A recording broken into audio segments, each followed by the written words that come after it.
Apparently, without the intro because I wasn't on the right screen. Oh, Well, No Here we worries. go. 3 times the charm. 2026. third time's a We're charm. going to start as we mean to go on. We're back again, boys. We're doing it. What's that? It's a drink. Hey, margarita. Oh, Nice. Oh. We haven't got a drink because we've already drunk I it. haven't drank anything yet. So. Wrong. Uh-huh. This Yeah, one's you have. giggling already. I'm not saying anything. Thank you, neighbor Rory. Thanks, neighbor Rory.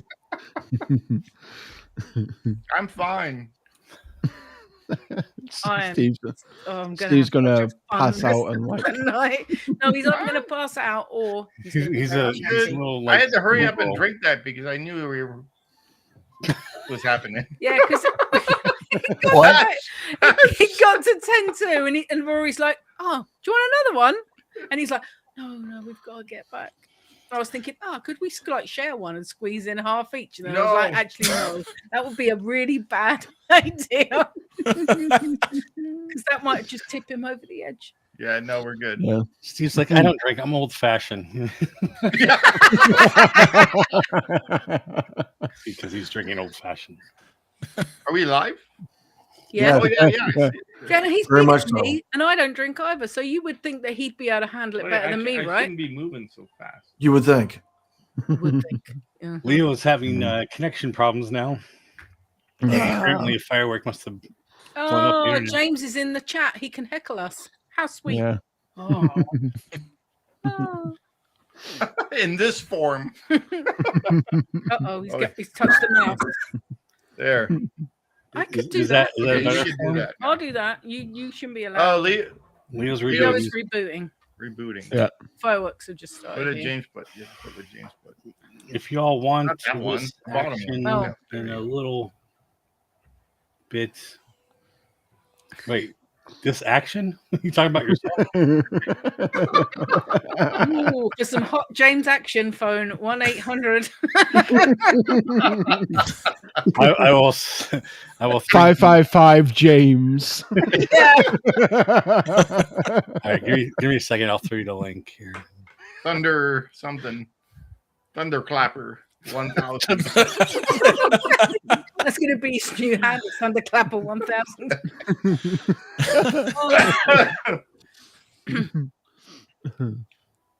Oh, did I switch him off? I've Nope. Jason turned him off. My hands are free. I'm not.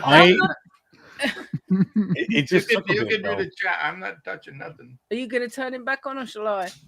You can turn them on. Turn him back on. You're still frozen. He's sleeping now. What the heck? Can you hear us now? I can hear you. More Yay. merch. Yeah, I don't know. Your internet is just. Wonky. Well, being in that bunker, you know, Terrible. all the mortar shells going off around him. Mm. The stray bullet must have hit like his satellite or something. Yeah. yeah. Hit the hobo You telescope. must have spectrum. All right. Well. That's a good picture of Latin Zach. Let's keep Yeah, that it's one nice. up. Yeah, there you Yeah, go. we should just take Happy. a screenshot. It's lucky you didn't have a drink that big. Jeez. What did James say? I could tell you what isn't. Oh, Yeah. don't Block. block him. Yeah, you don't touch anything either. I right clicked accidentally. All right, James, what but isn't it- wonky tonight? Yeah, what isn't wonky? Donkey Kong's banana? James. What are we doing? We're just sitting here. Yeah, I don't know. Thunderclap Mountain. There. And- anything we do, Leo's laughing. Sure. There's 5 psychopaths watching this. Quick, we best do something exciting. Well, thank Well- you everybody for joining us. So this is our third time And we've been watching some of our favorite write-throughs while talking about mispronouncing Big Thunder Mountain and giving away prizes. Celebrating the UK New Year, And Walt Disney World New Year, and now we're coming up to the Disneyland New Year. Yeah. Yes, Yeah, I'm you are. okay. James, you gonna come in or you That's send about as much sense as you're going to get out of him because it's hot in here. Is it hot in here? Is it, Steven? We don't know. No, it's 26 degrees, so it can't be hot. All right, so we're gonna watch our first video here, What are we doing? which is Surprise! soaring over California, and there's also soaring around the world. Is this the long one where we did like all four of them? Oh yeah, maybe. Take putting the clocks. Mitch just put. Yeah. He said, "Give me a few." So that's just the way it is. I like the chaos. Yeah, the chaos I is like good. the chows. The chows. The chow. Now, Well, if I'm there just gonna wasn't chaos, it drinking wouldn't be a Signs of Amusement stream, would it? Let's be fair. Yeah, I know. Yeah, exactly. Mr. Know-It-All. so Lou, we missed you on the other one. Sorry about that. Did you fall asleep? No, it was coming back from Yeah. Orlando. It was fireworks. It was crazy pets. Like it was just a Yeah. madhouse for about Yeah, 97, 98 minutes. my dogs are just. I think they finally just tired themselves out because they were just. Oh, yeah. Yeah, Tabitha like finally Calif. passed out due to the strains of Vivaldi's Four Seasons. So I yeah, put a blanket around the little one because he was just like shaking. Ziggy, yeah. Luckily, Kalea, nothing bothers her, so that's really good. We're super lucky. Is she gone to bed? Yeah, she went to bed. Yeah, he lost his pants.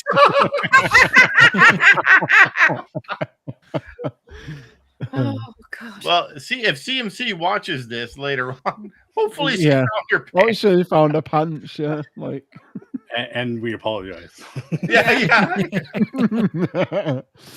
All right. Well, let's watch.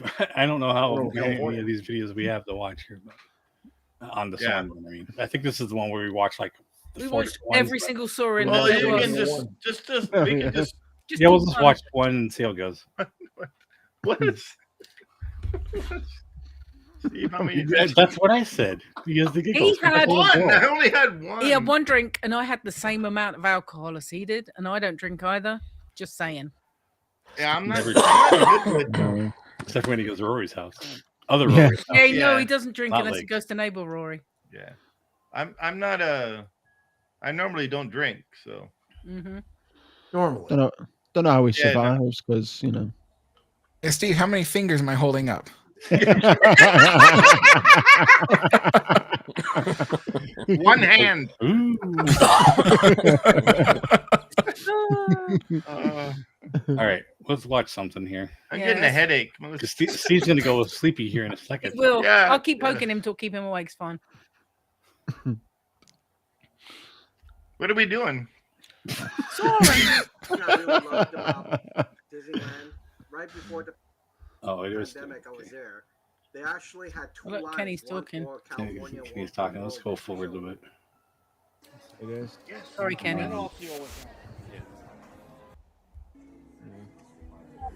Oh yeah. That guy's supposed to look like George.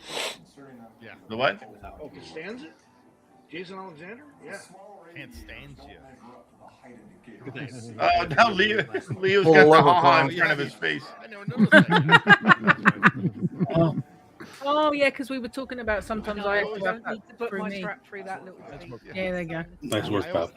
Did she say have to what? roll my jacket up. Sometimes I have to. I think we need. Oh, you know what annoys when people take I their can't shoes read. off in this ride. It really I does. think bother. we Really just need to read Shoes word right.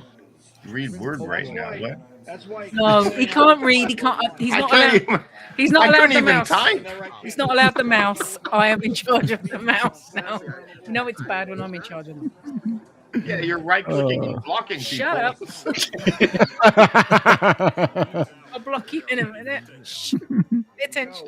Okay, this is better. No, you'll go to sleep. Love this music.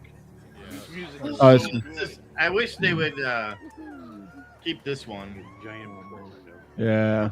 I love the California, soaring over California. So cool. Isn't this the world though? No, this is California. I can't hear it. I Yeah, got you can hear it. It's like the best score for. Oh, this should right. be larger. There we go. Yeah. Next to the People Mover. Now, I think the music takes a lot of inspiration from Aaron Copland and his 1930s Nice work, pal. masterpiece, Man from a Common Man. If you're into classical music, It's crazy because I can't even tell when like you guys are talking or when the old you are talking. Yeah, I know. Us in the past. Stone in the Iron Butterfly. No. I'm trying to. It gets a bit swap it out. confusing. They don't kick us out. We have You were very animated. What? Lou was very animated when we were talking about this. Well, it's a wonderful attraction. Hence, Yeah. Oh, I that love was Soren. Yeah, right. Dude. This was like during Halloween because I had my red light. Big Sur. Oh, yeah. You're looking for Roxanne again. Roxanne. Double Beach. Pismo Beach. That is a I remember when You can eat, California Steve. Adventure first opened, and this was one of the rides that we went on. And it was amazing. It was the best ride in the park. Oh yeah. Oh yeah. Yeah. So this was one of my favorites, and Radiator Springs. It's too bad Lake Tahoe is covered in fog. Yeah. rock climbers on the side. Yeah, what's cool? Yeah, I was just about to say that. Yeah, the old you reminded the new you. Remind you. Happy New Year. And Leo looks so happy. Look at that.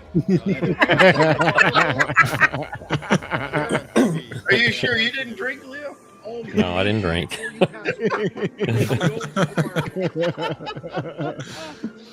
No, that's what everybody should do. Here's the Mickey golf ball. Golf ball has a. It's Palm Oh, no, and you Springs. just said the golf ball has a Mickey Yeah. head on it. This is Palm Springs. Are we sure that Steve hasn't seen this before?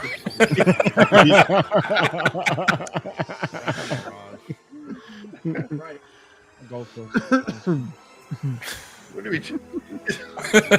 Oranges. This way, I said, Sam, can you smell the oranges? You're welcome, Mish. Oh dear.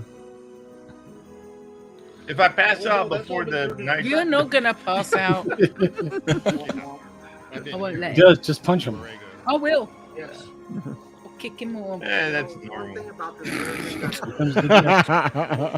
This place is actually really cool to see in real life landmark. in the Borrego area. You know, when It's really pretty out there. but they made everything. You actually do see them practicing their runs and stuff. Oh, nice. Look at all the smog. I know. It's San Diego. Well, yeah. Yeah. And the Tijuana industrial area, Yeah, right down the street. Imperial Beach. Helicopter. Get to the chopper. Get to the chopper now. We watched that the other night. That's beautiful. Yes. Nice. Will you stop rubbing your face? Sorry, my eyes. I'm trying to focus. He's not allowed to go drink anymore. Well, it's because I drank it. I had to drink it. We so drank fast. it really quick. 'cause I we didn't wanted want you to back. get mad at me. I'm not showing up. Why? I'm sitting here drinking. Yeah, but So in the I California had to walk. version, do you smell We anything? couldn't get a to-go cup. Hey, we made it. That was the fastest time of all time. That would have been okay. dangerous. Yeah. Yes, you do. It's the orange grows. The that you orange smell, can. isn't it? Yeah. Okay. Mm, it smells Yeah. good. What? You get Missed that the next yellow time. orange Carry on. smell from Horizon. Mickey firework. It's more of a California version. Just concentrate on the now. Don't worry about the stuff that's gone. Oh, okay. I don't know what's going on. I can't tell if it's Zach down below or Zach on top that's talking. No, that was me at the bottom. That's me at the bottom. It's me I now. remember when Top. they, That's not you in the corner. when they brought that back. Yeah. Music is a religion. Yeah, losing my religion. Yeah. That's You fun. want to watch another one? No. No, Next ride. What's the next ride I mean, thing? they're all the same, aren't they? I mean, they're The not. rest But of you them know are what I mean. all. Yeah, this is only the end segment. It's all around the We world, aren't discovered. they? All And right. we've watched every You single want to one. watch Run. Mm.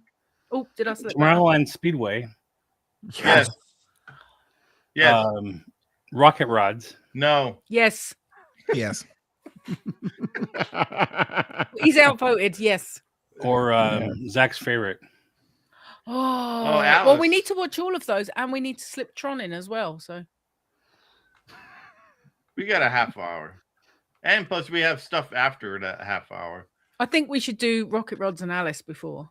I agree. All right. Go You know, ahead. Rocket Rods wasn't that amazing of a ride, but it's fun to look back on it and see Yeah, the yeah. video of it. Well, that's why I picked it, because when we were watching it, if I remember right, Which he probably isn't, but carry on. He's forgotten what he's talking about. Forgot what I was going to say. Piece it together, Steve. Piece it together. No. Okay, yeah. It was the So track. I picked it because be quiet, Zach. Let the man talk. I picked it because it was the same track. It's the same track as the People Mover, and I missed the People Mover. I think that's why I picked it. Sure, because we couldn't just watch the regular people. The People Mover, yeah. Well, we didn't. Did we do the People Mover? Well, we did one way, but No, we had not that. this year. Oh, I'm not touching the mouse. Yeah. You turn him on because I'll get it wrong. Jimmy's in. Who's turning me on? Jason's turning you on. no. Welcome wow. to Thunderclap Fountain. Please hold on to all your hats. You gotta put- jackets, you gotta put- sunglasses. James, you got to put in quotes between your first and last name, Thunderclap. Oh yeah, James Thunderclap. Yeah. They just call me Yeah. the king around these parts. James is gonna have a new podcast soon called Thunderclap. Yeah, the Thunderclappers. It's all the followers. God. Yeah. Hey, I'm a fellow Thunderclapper. I'm a founder. It's all good. It's fine. I Zach, was, you better not catch the thunderclap. Oh, wow. Hey, if a Thunderclaps go in, I'm ready for the fountain. You need a cup, I need a cup. I need a jug. That's what I need. a jug. Terrible. Tell you what, someone's gonna have to be handing out the towels. That's all I can say. Whoa. And Oh, you the old Rocket man, Rod. me! Like I've stooped low after all of that. It's hot in here. You're right. You stooped low a long time ago. Yeah. Alex, you know what we're about here. It's fine. Yeah. Who does she sense handing out what are we towels? doing? And never watching the Rocket Rods. Rocket rods. All right. Cool. Oh, you need to tell Well, What? wait. Why don't we watch like the actual video instead of the reaction of the video? See, way in the beginning, before we watched any of these videos, I asked them for real links, and they're like, "Oh, well, here's the ones that we did." 'Cause that's what we do. Hello, stop, hold that back, rewind a little bit. He asked us for the real links like 20 minutes before we were due on. Well, why do I got to do everything? That's what they do at Thunderclap Fountain. That's for the real link. I'll do better next year, Papa Bean. I'll have it all ready for us. Thank you. Oh, good. You're Can we have one of these shows as our favourite ride through for next year? There you go. Yeah. And an hour and a half of chaos. Yeah. Yeah. Like two different layers of talking before the talking.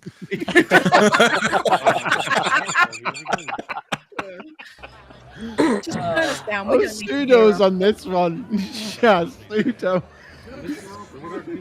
Are you okay, Leo?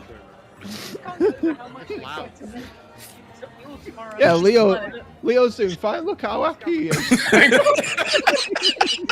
Oh, this was the one where Pseudo was on. That's what I was Oh, saying. yeah. He didn't hear me. I'm like, This "And is JB." sad. Yeah. Here we go. You got a problem? That's Oh, how I go God. to the parks all the time. You I'm gotta just problem. translating what Mish is saying This is about Steve Those emojis. Oh, in God. emojis. Yeah. Careful with them emojis. In emojis. Yeah, my man. It No, turned on no, Mario no, Andretti no. enough. The queue that they repurposed from the Circle Vision. Happy New Year. Those people in the old car getting the vibrations, getting their thunderclap. Yeah. I never No liked shots. Circle Vision. Like, This is the spear right here. Oh, that was cool. Nah. This is in the Circle Vision This 360. is Circle Rama. Yep. Yeah. Yeah, that's And a I big deal. remember this ride when it opened. I remember it. You know what's funny It was is really I such a big deal. remember this ride, but every time I went, it was broken. Yeah. And then once I saw what Tomorrowland looked like, I never wanted to step foot in it ever again. You didn't like the golden French fries? The golden French fries. That everything being brown, it looked horrible. It's awesome at Disneyland Paris because the whole land is absolutely. I tell you, those French fries look a hell of a lot better than that stupid walled-off section right now. That I is mean, true. the air compressor thing, or whatever. Look at those horses. Yeah. That's what you call the hobby horse right there. Oh, look at that. It's the people mover with the magnets. Yeah.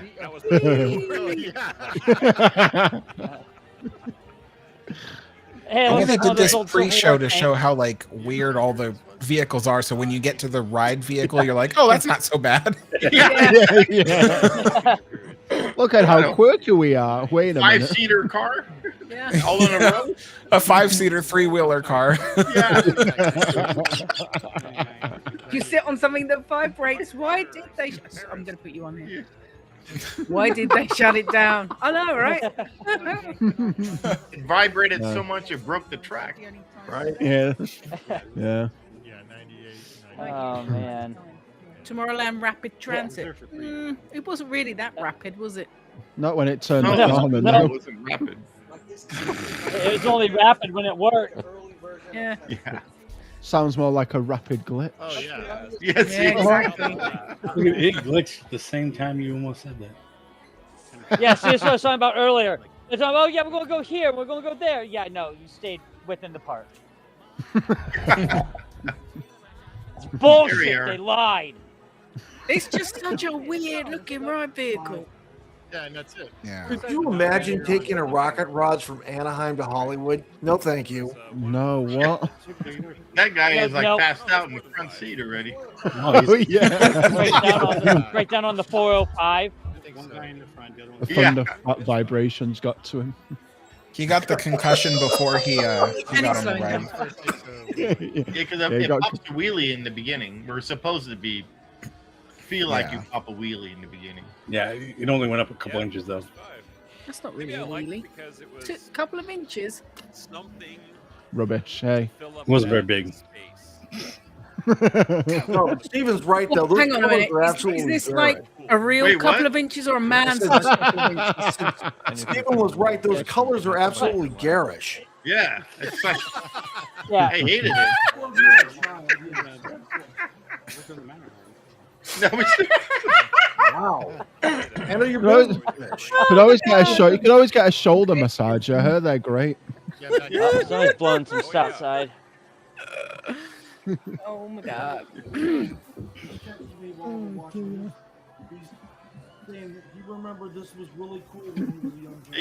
They need to do something like that for living with the land or whatever that. What, soup it up a bit? Yeah, soup it up a bit. Put a No, living with the speedboat in land's there. absolutely We're gonna put perfect. speedboats in the living with the land. Yeah, good luck with that. That would have been so cool. So you turn a corner and then you splash everybody. Like a log flume. Welcome to Speeding with the Land. Literally, you wash all that sand in the garden Feeding right with the into the land. That's crowd. what you sign. Mash Yeah. up.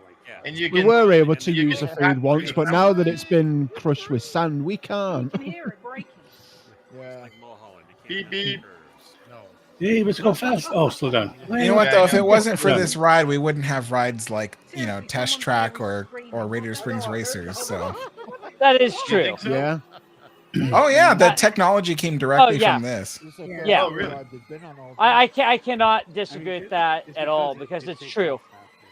Yeah. The whole slot car thing underneath it, it's just test track. Yes. Or it's Yeah. just It's literally what's underneath the slot car track on Raider Springs Racers is literally this. Oh, really? Yeah. Yeah. Wow. You know what? Maybe had they turned this into a slot car idea, it would have lasted. Yeah. Yeah. Because it's like Wacky Soap Ops Racers from Knott's Berry Farm. That was on a single rail too. Like this.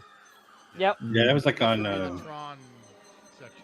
it's like a stand-up one. You know, the It's funny thing is, this is flat. magnetic propulsion as well. In fact, if you listen to the way that the rocket rods sound when they speed up, they go. It sounds just like on Raider Springs Racers the way the cars sound when they go Oh fast. yeah. If this can do that, It's like cattle bar technology. Cattle bar. Oh yeah, yeah. So I mean, it's Lewis. What did you say? I was talking about Cattle bar how the technology, acceleration what they system use is an aircraft. Like a cattle bar. Oh, okay. to launch on an airplanes. Yeah, out. to launch him. Lewis, you're talking over yourself. Yeah. I didn't say anything.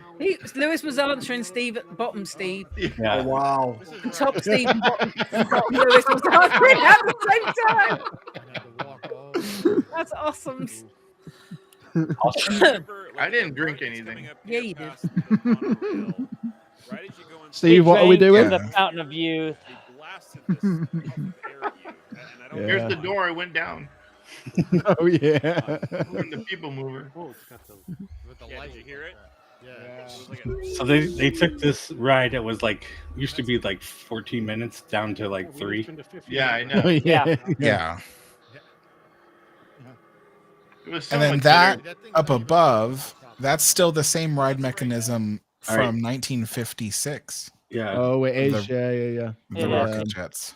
Yeah, the rocket jets. All right. So watch With the light. watch this one that comes right by us, and you can see it do the wheelie. Yeah, it does a wheelie. Okay. No, wait, this one. Right, yeah, coming up here. This We one. just turned a 15-minute ride. You see it go up inches. Two massive No, engines. wait. Woo! Yep. Woo! Woo! Oh, that's right. Let's Yeah. go. You got happy for a few seconds. Sometimes that's all it takes. Yeah.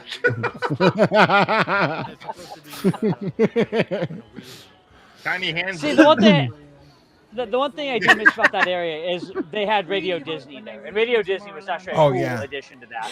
What's I that? loved it because you'd have.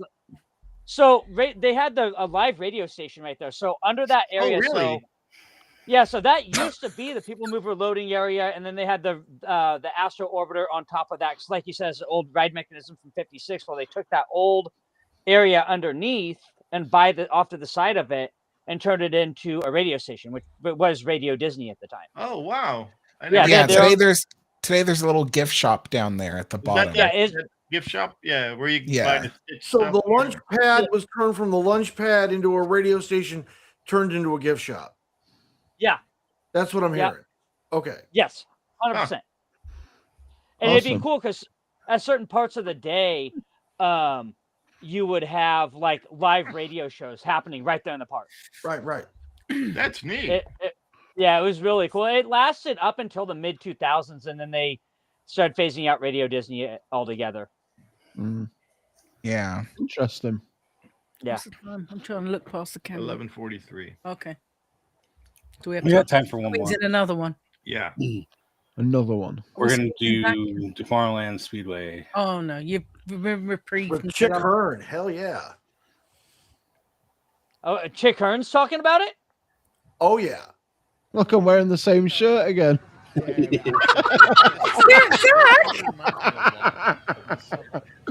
need to get more shirts, Zach.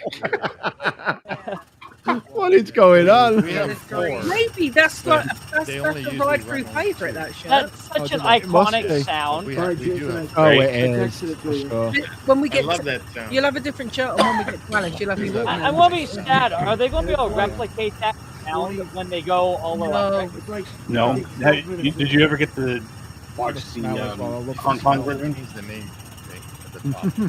Those says Timber Mountain alongside. Hong Kong has They had. Electric. but they were induction, almost like Yeah. an actual slot car.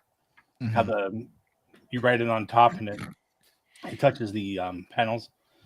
Their things sounded like a worse like Jetsons kind of sound. Yeah. Oh yeah, Yeah, it's like- they put in like a little soundtrack that was like, Yeah. It's so Like weird. electronic bubbles. Yeah. You know, I'm really surprised that God, there's gotta be that the signs. Tomorrowland Speedway has never been upgraded to be more like Autopia, because people love Autopia, but the Speedway in comparison is kind of boring looking. Yeah, I Yeah. mean, it's cool. I mean, not racing anybody. I love the cars, the little Corvettes. They're a lot better than our cars at Disneyland. I don't know. No, I they're not, like our 'cause Bob- spunky little Bob cars. Gurr designed ours. Yeah, I like Yeah, your he did. car. but Bob I Gurr like designed these. our track better because Yeah, go off road. it's Yeah. more like a country drive or something. It is, yeah. Except I when you really break like down. Autopia. I love Tomorrowland Speedway. It's like the second ride I go on every time after the People Mover. But I mean, Autopia is like 100% better for sure.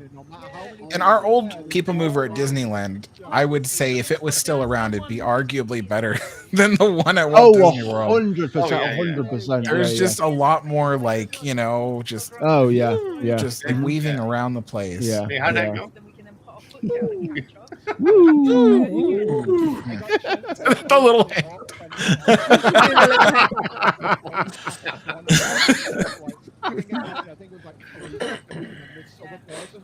The only trouble I find with Tomorrowland Speedway is you get a lot more kids driving, and you Yeah. get a lot more backups like you have here. Are you tired? Depends on the time of day. Yeah, I suppose at night it's better. It's better, right? That's better, Jason. Better. I heard what you said the first time. Better. Better. Is Better. muted himself. Better. Just remember at Wow. Disneyland, it's going all electric this year. It is. It is. When's it? Oh, I wonder if Is I it? wonder how they're gonna pay Yeah. for the electricity. Yes. Yeah, Honda. Did they actually announce it? They Yeah, they announced announced it. it a couple of years ago. Honda are redoing it. They're still sponsoring it, but they're making it all electric. Are they gonna get like a Well, I California remember- discount rate? New cars as well. I think new chassis. Well, I remember them saying something about it going electric, but I don't think they said like when it was going to happen. Yeah, 26. Yeah. Yeah, 2026. It's Well, it's out on social media. that's good. I'm not sure when 26. I assume back end, or because you've not announced it at the beginning of the year, like end of I already, 25. I guarantee you, in the first, well, few years, Words. huh? He's struggling. Try and concentrate. It's In not the going to work. Oh, In the first Steve. few years, it's gonna break down 100 million times because Yeah. in California, they're gonna have all these brownouts, and you know they can't charge the cars, and Or lithium explosions. yeah, there you go. Well, I the way I think they should do it, I don't know how they're going to do it, but I think the track should have like certain points of like Well, just do it like Hong Kong. with extra induction. yeah, with induction or like extra, charging or whatever. Or I it'll don't know. have to be solar for charging Solar. Yeah. because of all the sunshine you get down there. Except for when it's chucking and then you down the step rain. on the track and. You do that again, Steven. Wear some metal shoes and walk on the track. Wearing metal shoes. You have to have both of them. That's why everyone, it's now going to be guaranteed that you have to wear Crocs so you don't get. Oh no! It'd be better if you could race one another and bump into people. That would be fun. Oh yeah, Run them yeah. off the track. It'll be like the bumper cars. Well, that's how they were at Yeah. the beginning of Disneyland, weren't they? And they stopped because people kept pushing people off. Yeah. Being a bumper car. People would even wedge their cars across the roadway, this and then is they would get so- stuck. Yeah. If he was drunk, Yeah. Steve, he would be asleep. I'd be sleeping in Yeah. bed if I was drunk, Yeah. or on the floor. One of the two. Tipsy Steve. Yeah, tipsy Steve. Oh, absolutely. Well, and then you know how Disneyland. Yeah, this this speedway needs to be upgraded. Revamped. And I like how at They need Christmas time they add like 2 lights. Yeah. Thanks, Steven. We appreciate that. They need to add trees. Trees. Yeah. Exactly. Says Leo. Buzzing Steve. Buzzing Steve. What are you doing? What are you doing? Lewis is getting What are you excited at doing, the Lewis? bottom. Whatever Yeah, you well, this attraction. excited about. Looks like I'm about to like blow my top though. Like, damn, man, I just That is super excited, Lou, when you get You gotta rewind it. You gotta see it. dancing. That's another one of your outtakes, Jace, that you need to do with Lou dancing. Oh yeah. The headbanging one was pretty cool. The headbanging one was epic. Oh yeah, I forgot about that. Okay, so did you just see the? What are we watching fireworks wise? Because Steve hasn't looked anything up because he's tipsy. What? Steve better hurry up. Oh, here, wait. I don't have the mouse. I don't know about you guys. I'm running outside a huge mortar cake out front of my house. So a mortar pit in front of your house?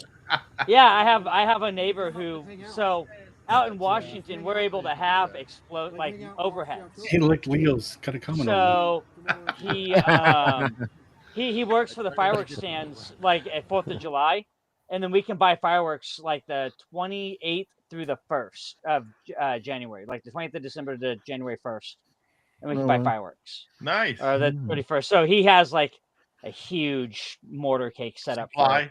Yeah. So can you just light up his garage and that's it? I could. I don't know. I guess you're gonna have to, like you said, 81 millimeter mortars. So, All right. But yeah. Before we get the fireworks, because last time we didn't have enough people, I want to do a final giveaway. It's a small world card game. Awesome. Where's Josh at when we need him? Wait, what is it? A card game? Yeah. That's cool. Goofy guy. Why has he got a dinosaur on his head? What? Larry's Who? one. He's got a dinosaur on his head. Oh, Larry's got a dinosaur in his head. Oh, there he's at home. Larry's at home. They're channeling their inner me. They have dinosaurs on their head. Hey, Alex. Yeah. You see the private chat down below? Let's see. This Lower left corner. Loading in. Yeah. What about it? You're gonna search. You type in a number between 1 and 100. Where are the lives at? Oh, yo. Right. Okay. Oh, Thing here up it there. is. It No, says, I was on the side I'm before. pointing at I the know. screen. I know. Oh wait, I'm looking at the wrong chat. Oh, the one that says this. Okay. A number between 1 and what? 1 and 100. Don't say it out okay. loud. How about that one? He's watching Phantasmic. Oh, He's got 7 minutes. I can't think of a number. Hey, we can watch MXC. I'll just put that. There we go. Okay. Wow. Cool. That's a good Anyone number. in the Alex. chats? Good number. Is We're going to wait until after the fireworks to announce. So, anyone in the chat, get your numbers in now between 1 and 100. Manny's picking the same He's number. watching Phantasmic. He's over here. And after the fireworks, we'll announce the winner. he's talking on it. I'm going to disappear for a few Mish. minutes. I will be back. Okay. No worries, man. Says he's Happy watching New live. Year. Happy New Year. When I come back, it will be 2026. Yep. Here, here. That noise is too loud on the other side. Yeah, I know. I'm gonna decrease it. Did you find Mish, it? put in a number. Yeah, Mish. We have 7 people. Well, I don't know how many are actually watching, but Everyone pick a number. It's not that hard. just Come put on. in a number. I'm not Three. looking at the private. I haven't looked at the private chat. Can I guess? You've not looked at the pirate chat. That's fine. Not Don't looked worry. at the Pirate chat. No. Pirate chat. Yeah, a little something new. I swear, I need a pirate. Why have they got buckets on the Reds? What's that? Because it's like happy bucket party time. Did I share the screen, or is this you? Oh, you're sharing the screen. I am. Well, someone's sharing the same screen. Oh yeah, I am. It will be Batman next year. You are very right. Yeah. Get step away from that mouse.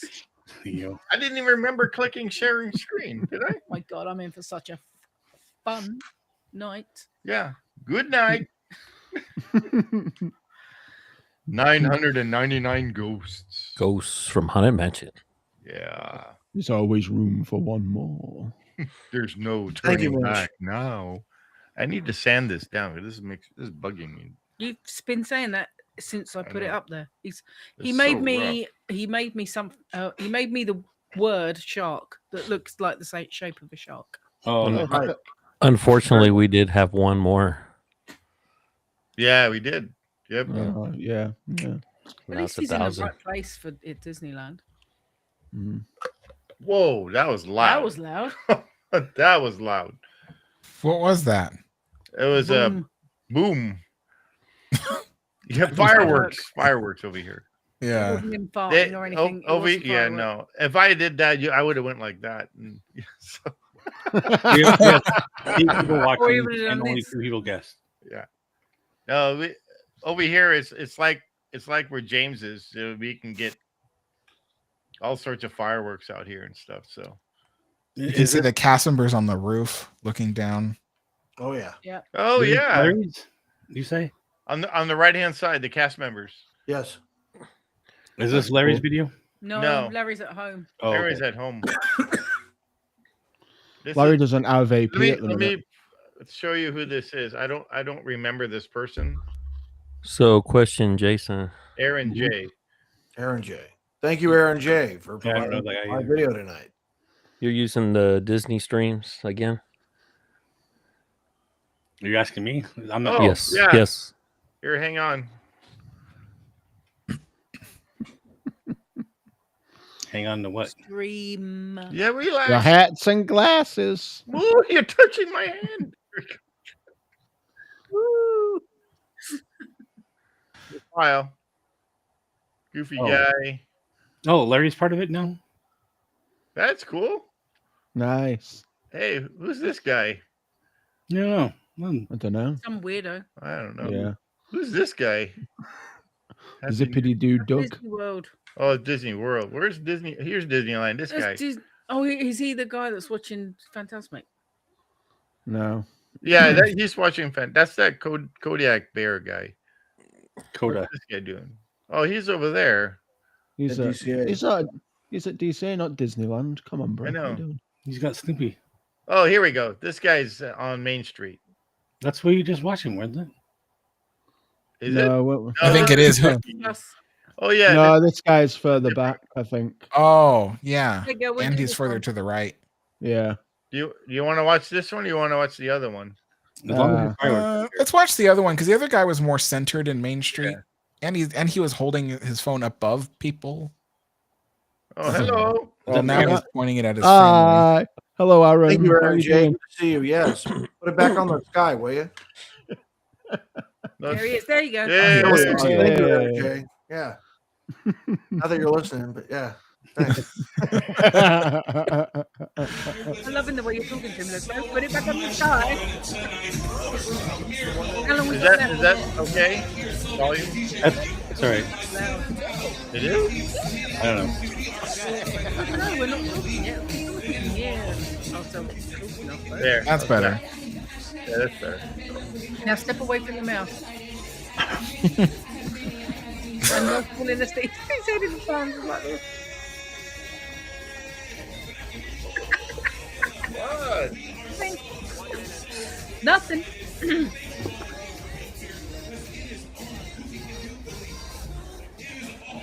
What's going on? Are they having a countdown? They usually do. Sounds like it. Is he petting her hat? What are we doing? He's Yeah. freaking out. He's like, oh, hat. Weirdo. To say the least. Put your hands together. Put your hats together. Lewis is putting his hands together. Look, he's little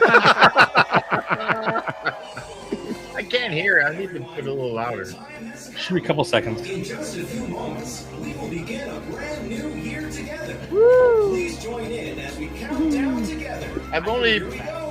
I've only done New Year at a different part.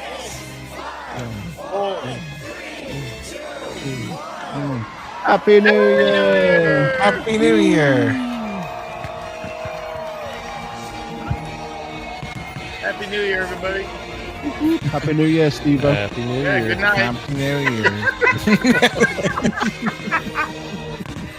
Steve's gonna fall asleep right after this. Happy New Year, everybody in the chat. Happy New Year, everyone. Happy New third Year to the time West this Coast. evening. Yeah. For the third time. Happy New Year, Mickey Mouse.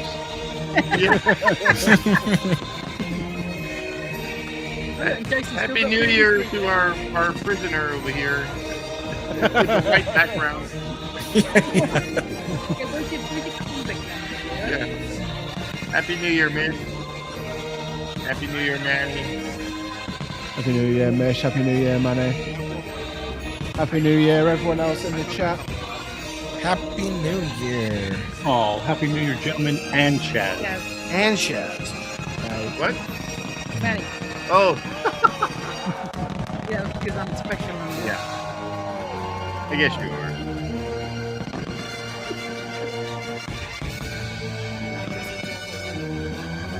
And on to Disney's oldest fireworks show, Fantasy in the Sky.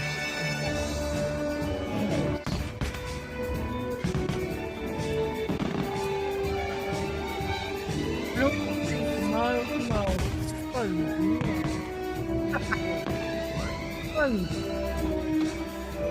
The beautiful view of London in the air.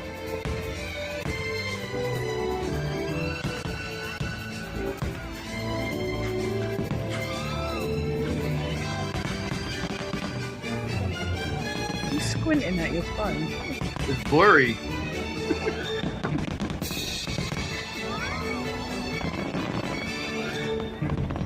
Oh, Leo, careful. Rish is trying to take over as being the emoji king.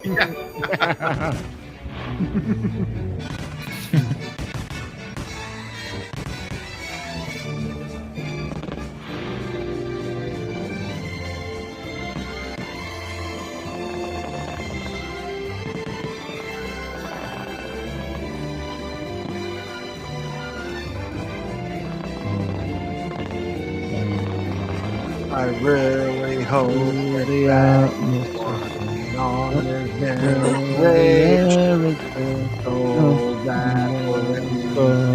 the show.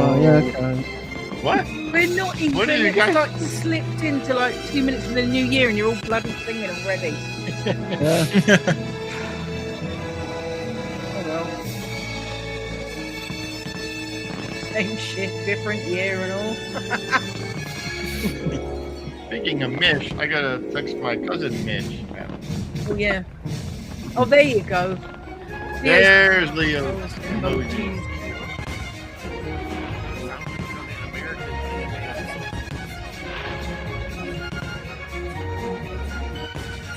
It's certainly longer than Epcot, so that's good. Yeah. Your Epcot's were only a minute, wasn't it? Yeah.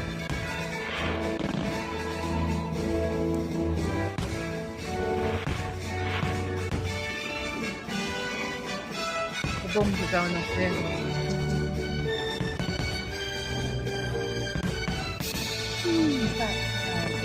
Yep. Now, are they actually placing projections on the Sleeping Beauties right now? Doesn't look like it. Looks like it's just colors. Yeah. Yeah, because it's usually up both sides of Main Street, isn't it? They're protecting. Yeah. Yeah.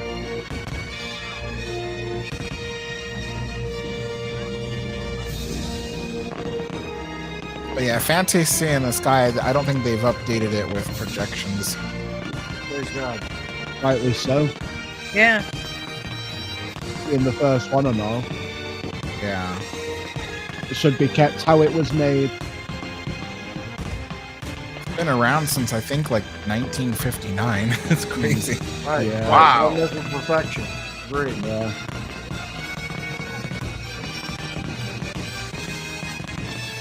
I'm hungry. I know you've not eaten for a year. It's crazy. Yeah, it's been a whole year since Some I nut- ate. you have nutter butters on the desk. Have you not eaten all of them yet? I think you need to go to In-N-Out. We're gonna drive over to Alex and go get In-N-Out. Yeah, take me with you. I haven't had In-N-Out in forever. Yeah. Don't worry, we'll have it.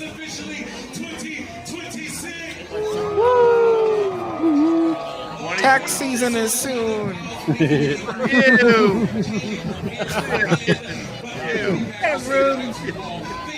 All right, get out. Yeah. Get that park was is 5 minute closed. one. Yeah, good luck getting out. What are you doing, lady? What does that even mean? Like shaping the light? What does that even mean? You want me to go Sure. what, left? Go that way. That was You like wanna go right? having Where it you trying to want me guide to you backwards. Oh, she's pointing them. Got it. Okay. She's pointing them to. She's not doing a good job. Like, you've got to be like, come on. This way. Come on now. This has been a year on screen. Yeah. Yeah, it has. Happy New Year! Happy New Year! A Merry New Year! Hey. I only apologize for today, not the whole year. I sent All right. Jason a video of the fireworks. I'm out in filming front of my you, house. film me.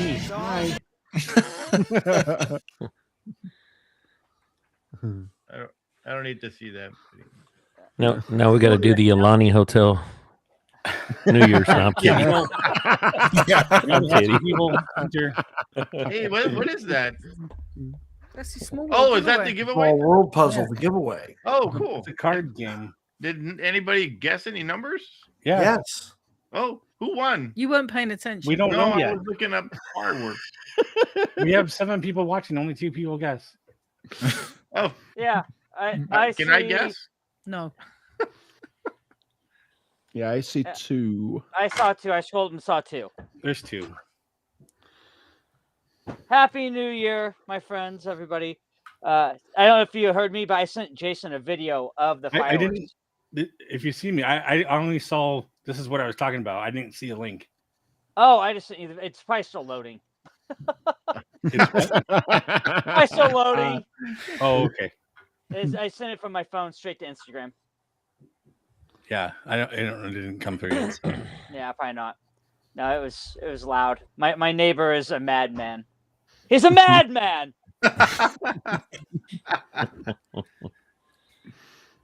It's fun to You have never- neighbors like that, though. Oh, I love this guy. He's great. It's like our neighbor here, Rory. He's super cool, and his wife.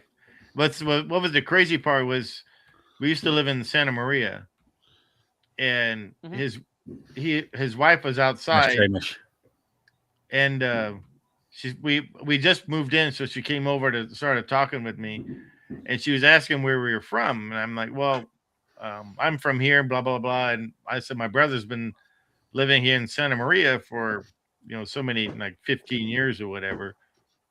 And she's like, wait, where? And I'm like, Santa Maria. He goes, I was born there.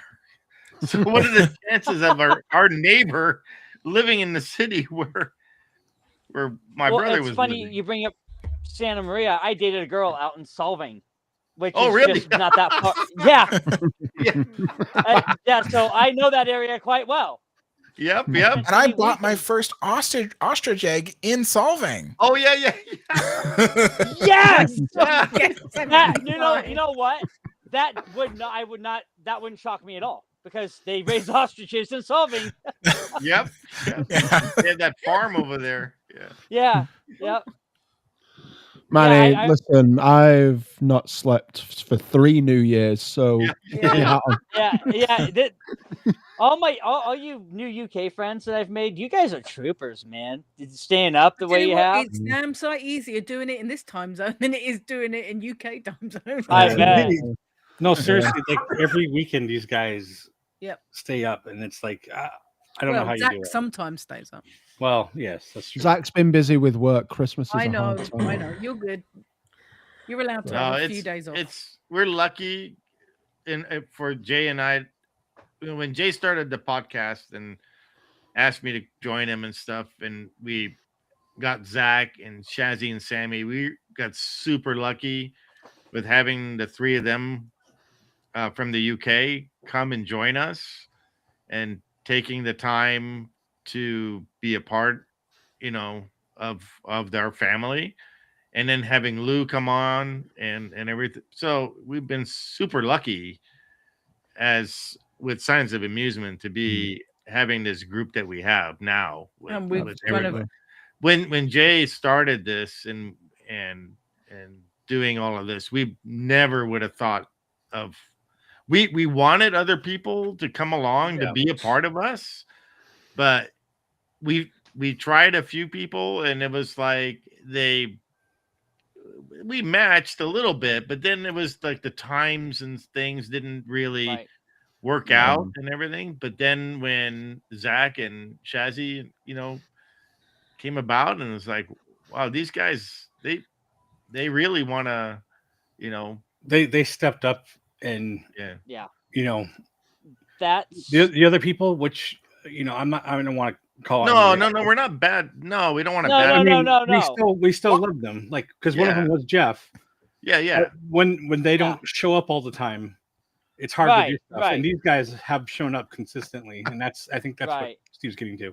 Yeah, exactly. Yeah, I'm sure some they people stepped up where we needed were them. unable to be inconsistent, to be consistently on often. Yeah. Now And we've adopted talking Jay about as me. well. He does come on our podcast. Well, he does come on now and then, but we've kind of absorbed him into our science family, haven't we? Absolutely. Can we give this a hand of applause there for Steve being coherent for a second? Yeah, he's done now. Well done. See, and that was the thing with Josh and I. That's why I kind of posed it the way I did, because you guys have a really tight knit. And Josh and I, we were at a standstill on the other show. And they're all great people, but we were creatively stifled, and we're like, we have to go. We're go getters. We want to go and let's do this. And it's tough to break away, but the idea is you want those people that are going to consistently show up and be there. And that's exactly what it takes to have a podcast, no matter how rapidly or how slow it grows. It's about the people you meet along the way that help you propel it. And it's like being able to come on 3 times today and just hang out with you guys. It really showed me a lot just of like who you are. So that's really cool to go into the new year with that sort of idea. Yeah, it's fun. It's fun when everyone clicks. Yeah, definitely. Just so cool. And honestly, James, that's why I like you, because like you and I started chatting, and there was that one day we chatted like almost the entire workday. We just like I know, back and forth. Yeah, like that just it shows me you could fit right in with us, like and I love absolutely. And like Leo in the loved it. chat and Manny and everybody in the chat, we got to know everybody in the chat, and that's what made it so much fun. Absolutely. Yeah, and see, Josh he's been doing a lot of traveling. So I was actually supposed to be gone today. I was supposed to be in California myself at my mom's, but I had car issues, whatever it is, got figured out. Yeah. But had I let Josh know, he was like, I would have hopped on, because Josh and I, we try and as a team, we try and show up to these things, because it's not just me as Operation Magic, it's Josh as well. And that's the mentality that we have going into it. It's like, and he but no matter what it is one of us is going to be out there being the face for our podcast, because that's what you kind of need. And I think that's when we going back to Josh and Gina, they're always out in front of it. They're always one of them is the face for the day. Yeah. Right. Well, like we have a channel, Amusement Park Pirates. Yeah. And he always wants us on there. So I make it a thing that if I'm going to be on there, Steve has to be on there too. Like, I don't want it just to be about me. So that's exactly it. And that's why, like, when you hear me talk and I make jokes, I make a lot of references to Josh and I and our show, because it's like, oh, you're not here, you're still effing here. Because this is our show. This is our team. And that's like why I always make the jokes about Josh, or you'll know if I'm posting on our Instagram. Because I'll make all these references toward Josh if you see our reels. Yeah. So when I don't mention Mish, that means I'm mentioning Mish. So Yeah. See, Mish just wants the light on her for a second. Just put the light right there. yeah. Yeah, that's exactly No, it. honestly- Manny's totally right. The dysfunctional family. Yeah. Absolutely. Yeah. And he went to the absolutely. Costco in Santa Maria. Yep. Hey, I've been to that Costco as well. Yep. I do want to point out Mish though and Gina, like Yeah. them two, even Josh, like Gina's Josh. Gina's Josh. Yeah, rather. yeah, the Jeffy. Josh Jeppy. Well, I mean, and you Yeah. guys too. I mean, you guys shout us out a lot. I know. Mish always comments and like Mhm. help Well, me out he's on here. wise. Yeah. Right? Yeah. Just like Yeah. without you guys doing that, like we wouldn't be where we are right now. So I will tell you this. When you guys approached me about, hey, will you shout us on the show? I'm like, hell, why don't you just sponsor the show and we'll just shout you out all the time, because it's like, what's not only good for you guys is good for us. I've been in this game of media and entertainment too long to understand. I don't care about good media. I don't care about bad media. It's all good media to me, because guess what? Your name is getting out there one way or the other. It's going to put eyes on you. And the more eyes, regardless, good, bad, or indifferent, you make good friends along the way. You make good people that prop you up, and you prop them up in such a way that is beneficial all the way around. And that's the way I look at anybody I talk to, from that peer view or that lens, because you need that. And for me, this whole thing would not have started if I didn't meet that guy in the upper left corner or right corner there. Yeah, you, Alex. Alex is like, who, me? If I Right. didn't Not see, Zach. if I didn't see Alex that day that I was at Disneyland, and I didn't have the courage to come up to you and say hi, which is a hard thing for you to do. yeah, I'm not. I don't do He that. didn't stop me from eating that soup. Yeah. And then engage me in conversation. Yeah, it was weird, because I think back, and if I didn't say hi to you that day, I wouldn't know anybody. I wouldn't know any of you guys. So, because of Alex, I got to meet, Chris from LMG Vids and Jason, because Jason and And I everybody. sponsored Alex, and then you found me through that. Yeah. Yep. And then we hit it off like right away. We talked for over an hour. The first time I talked to Jay, and I just remember Alex going, "This guy wants to buy me a camera." I remember Jason. I was talking to a bunch of people. I said, this guy emailed me, says he wants to get me a camera. I'm like, but I don't know what he wants from me. I'm like, he could be a real creeper. Yeah, I know. Yeah. I am. I was telling Alex, do you want me to come with you to the coffee shop where when you meet Jason and stuff? We didn't. Yeah. And we ended up talking for 3 hours we sat there, I think? Yeah, we ended up talking for 3 hours. It was crazy. It was almost immediately I knew. I'm like, this guy's gonna be my friend. I can already tell. I could tell with everybody. And it's crazy, because if you had asked me, I started my channel in 2016, and almost immediately I started meeting people, and becoming friends. And it was weird. If you had asked me before 2016 if I'd ever have this big group of people, I must know 100 people now, but if I'd ever imagined that I'd have this big group of people, we'd all have the same interests and stuff, I'd be like, oh, that's impossible. My interests are so niche and so out there, But I ended up meeting a bunch of people from all kinds of, I got people from Disneyland, people from Walt Disney World, people from, trains and Queen Mary, and it's crazy. I've just created this huge group of people, and we all intermingle and talk. And it was so neat when we went to the Queen Mary. So it was Chris, right, that had the idea, let's go to the Queen Mary? Or yeah, it was Chris's idea. Yeah, so Chris from LNG Vids was like, hey, let's go to the Queen Mary. So feet pics. That we could do. So that's when Alex and I, we all went. The three of us went. We had such a great time, and I haven't been to the Queen Mary since I was a little kid. So going back and seeing it and appreciating the history, of course, because of Alex, giving out the history of everything. So Know it all. Oh my god! The Thunder Cluster. Oh, man.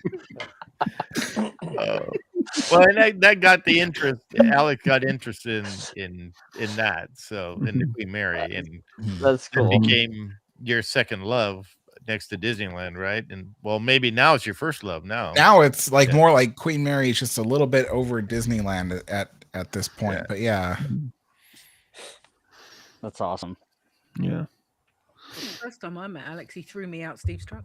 Oh yeah. Oh yeah. I don't It think was threw you out, but That was so so funny. Because I went to, she was like piled full of like her stuff. She came from the airport and all that. She was piled full of her stuff in the back seat, and I thought, oh, I'm going to open the door for her. So I didn't know that she was basically leaning on the door just for support. In the door and my suitcase. And I just pulled the door open, and immediately she started spilling out. So I was like, I held the door shut. Thanks, Manny. Yeah, we love having you in the chat. And, we do. We do. All the jokes that we come up with and stuff are your Kardashian dog. That's never gonna go gonna away. stay forever. Yeah. So, yeah. I know it's weird how it doesn't matter how we get on through this video. When we all met in real life, not you, Zach. Well, maybe Jason can atone to that. But when we all met, it was like exactly the same. It's not. It's like we knew each other. It was just we just carried on. Yeah. Yeah. Well, that's and going back to that. So when I met Zach, he was like, and then we sat down talking just like we were old friends. Yeah. Oh yeah, absolutely. Yeah. Absolutely. It was the same when we went to go see Heyman as well. Like that was, that was. It's Heyman with J-Man. Heyman is like the most relaxed guy. Oh yeah, to hang with. He's just super awesome to just lay back and just talk stuff. Turning chat, I replied your note. So glad I did, because then Instagram has the little note thing that you can put on. Oh there. yeah.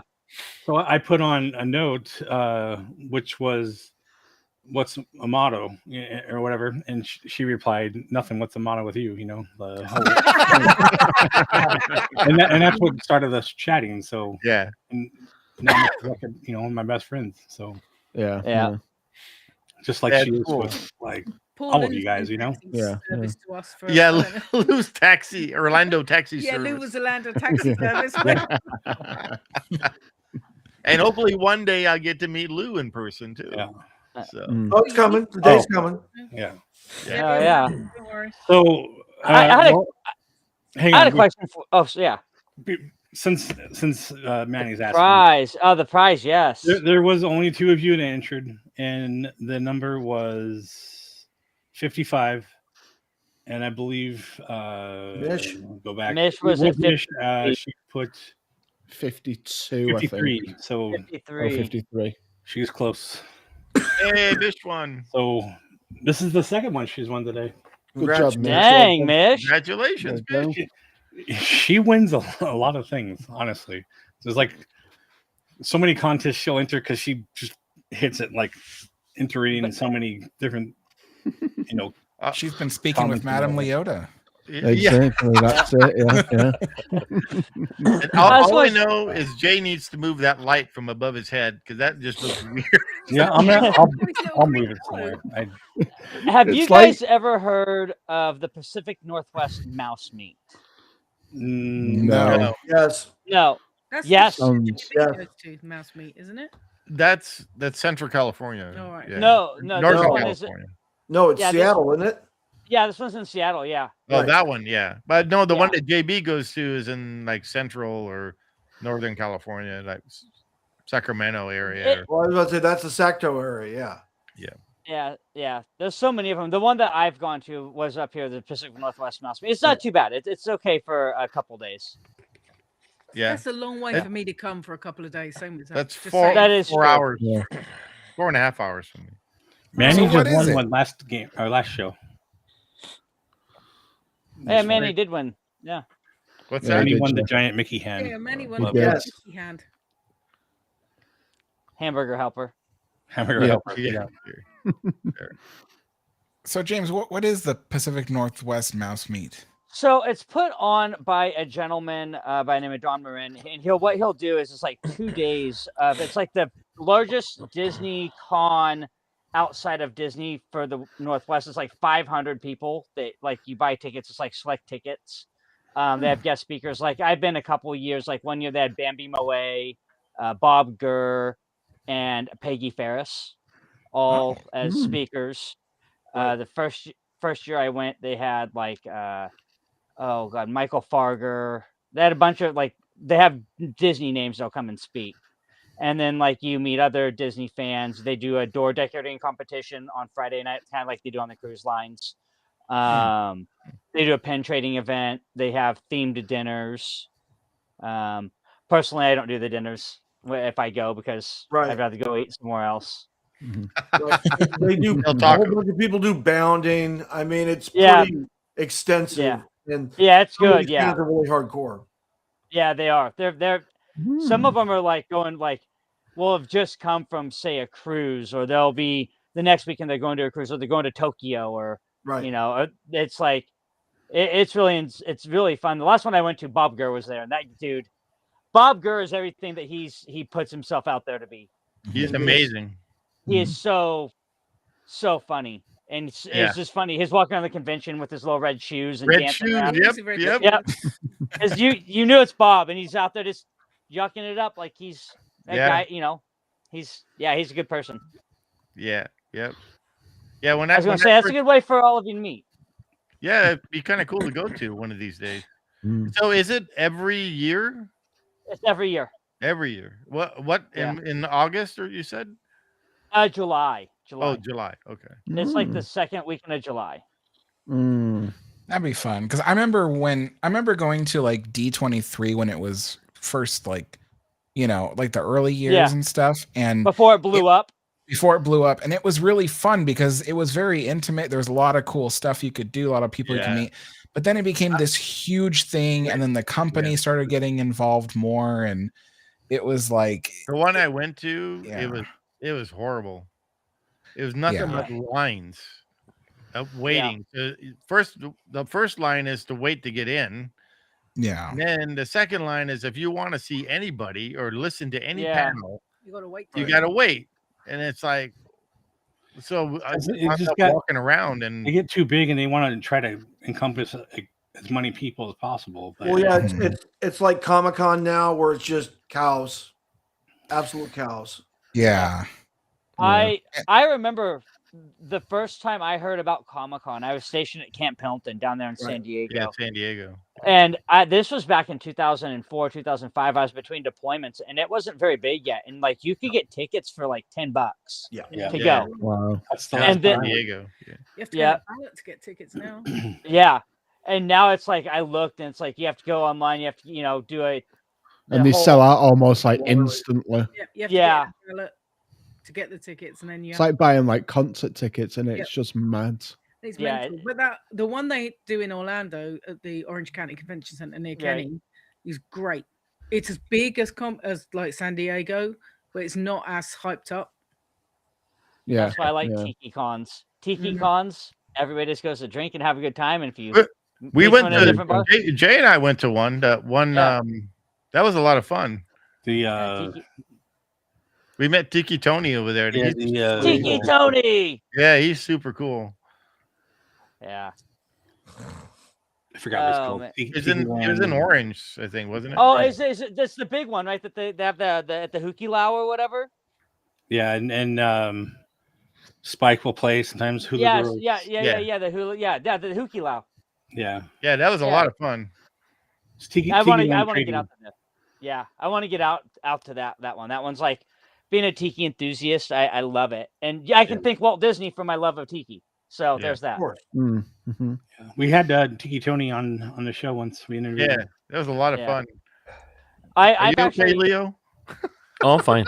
Okay. Still smiling. Yep.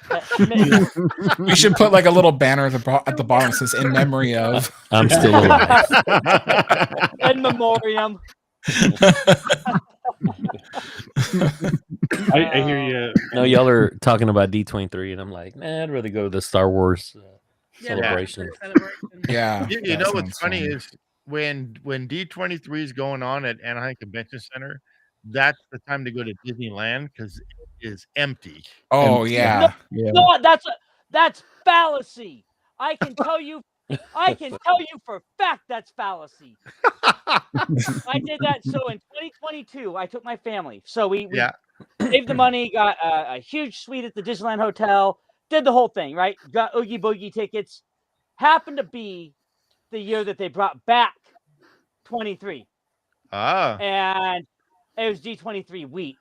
Worst mistake ever. We show up to the park. It was like late August. Is the hottest day that they've had in 10 years. It's like 109 outside. Park even downtown Disney is just a madhouse swamp. Then our first day in the park, you get in there and it's like, oh, I can barely move. I'm walking. Really? through. That's weird.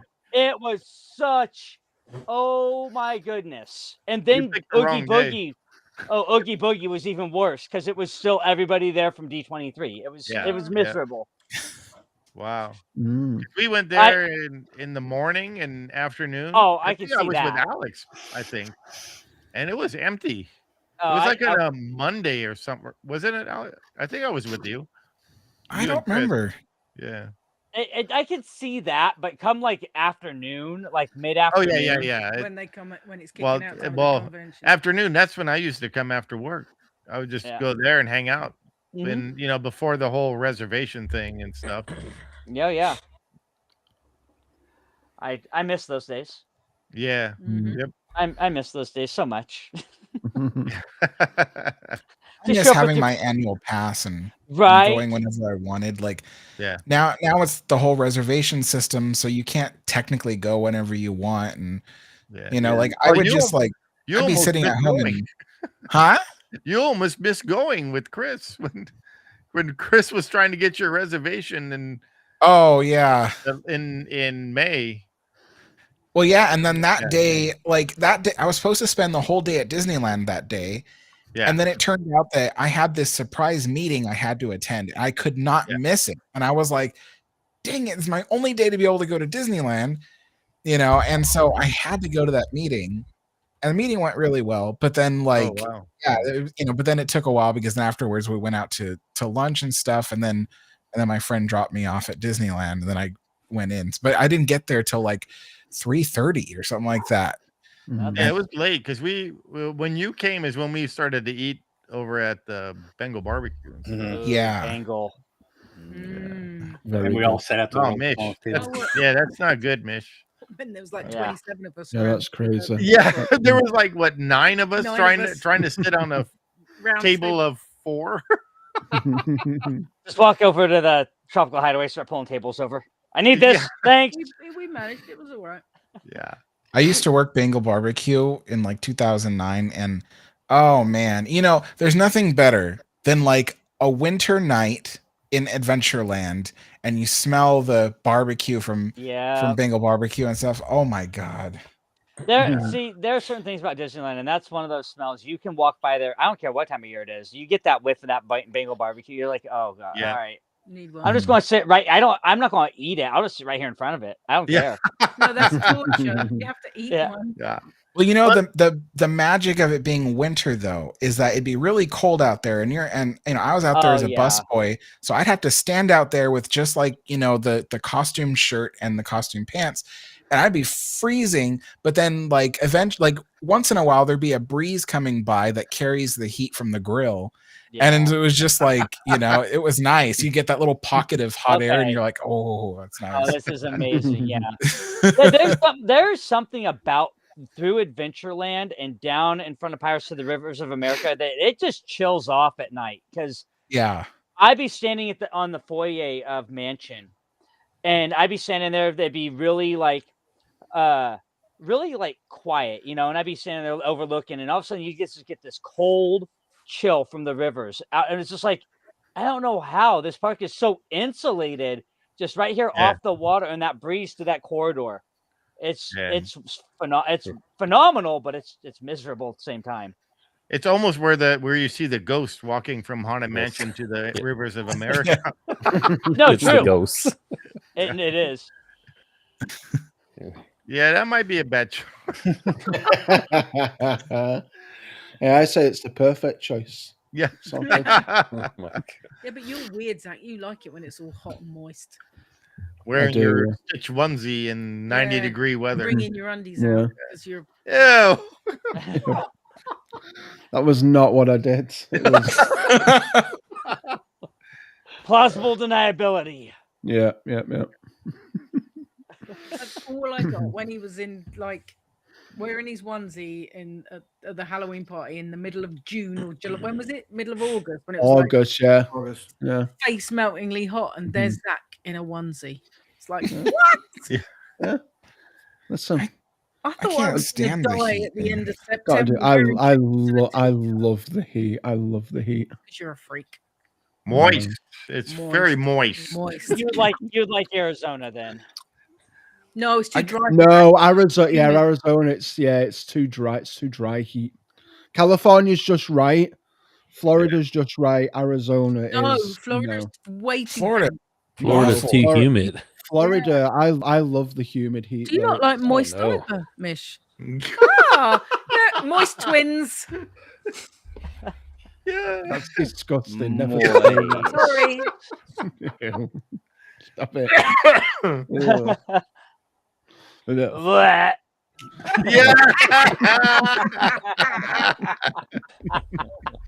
it up. Oh God. Hi. All right, bye guys. Yeah. Oh man.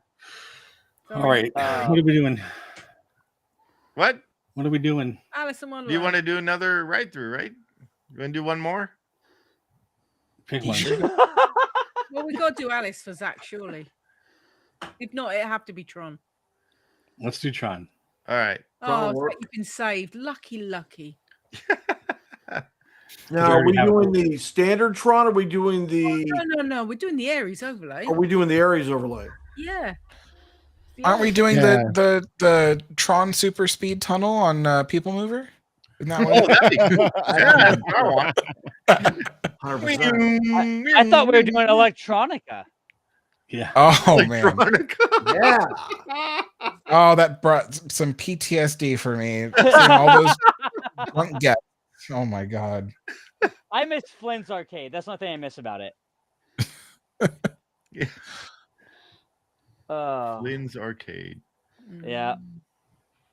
Oh, look, we even had a red background. Look at that. Wow. Wow. All troned up. I might have my sign red. This is brought to Do you remember, Lou, when we walked on and off it 4 times? Right. The Halloween party. Just looks so cool. It very much does, yes. And no. It very much does. Why is this not there we go. There's your OnlyFans page, Rip. There you go. Whoa. I thought it would be like Thunder. Never mind. OnlyFans. What was it again? Thunder Flush or what? Thunderclap Fountain. Thunderclap Fountain. Thunder Flush. That's a new one. Thunder Flush. That's when it gets stuck, and then you get a Thunder Flush. Oh man. There's just something about Tron at night which is just incredibly cool. Even if you're not a fan of the movies and you don't really get it, it just looks so sexy. It looks so epic. Pile. Yeah, sorry, Paul. And this Aries overlay was just so good. Yes. Yes. I love how the lights are like going back. Look, there's the music from the trivia, right? Whose video is this? I don't remember anymore. It says down the corner. I just can't see. Yeah. Thunderclap Fountain. There we go. Let me get hacked when we go red. So cool. Story on. Not just lights. I think this is a video. Looks like you look like a lot of asses. Yeah. No, Lou and I rode it front and back, didn't we? We had once in the middle.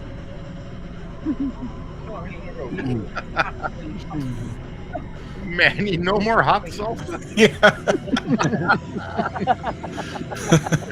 Oh, Manny. Oh, no more. Oh yeah. No more You know- Thai food. I still think that Disneyland's Tomorrowland would have looked good with like a Tron like retheme. Yep. Thing. They should make He's it been saying that for as they long should as make I've it known him. retro, like Tomorrowland, This like week, I have a video from 4 years ago. About that. yeah. Where Jay did all Tomorrowland and I added They slowed my this down. second story.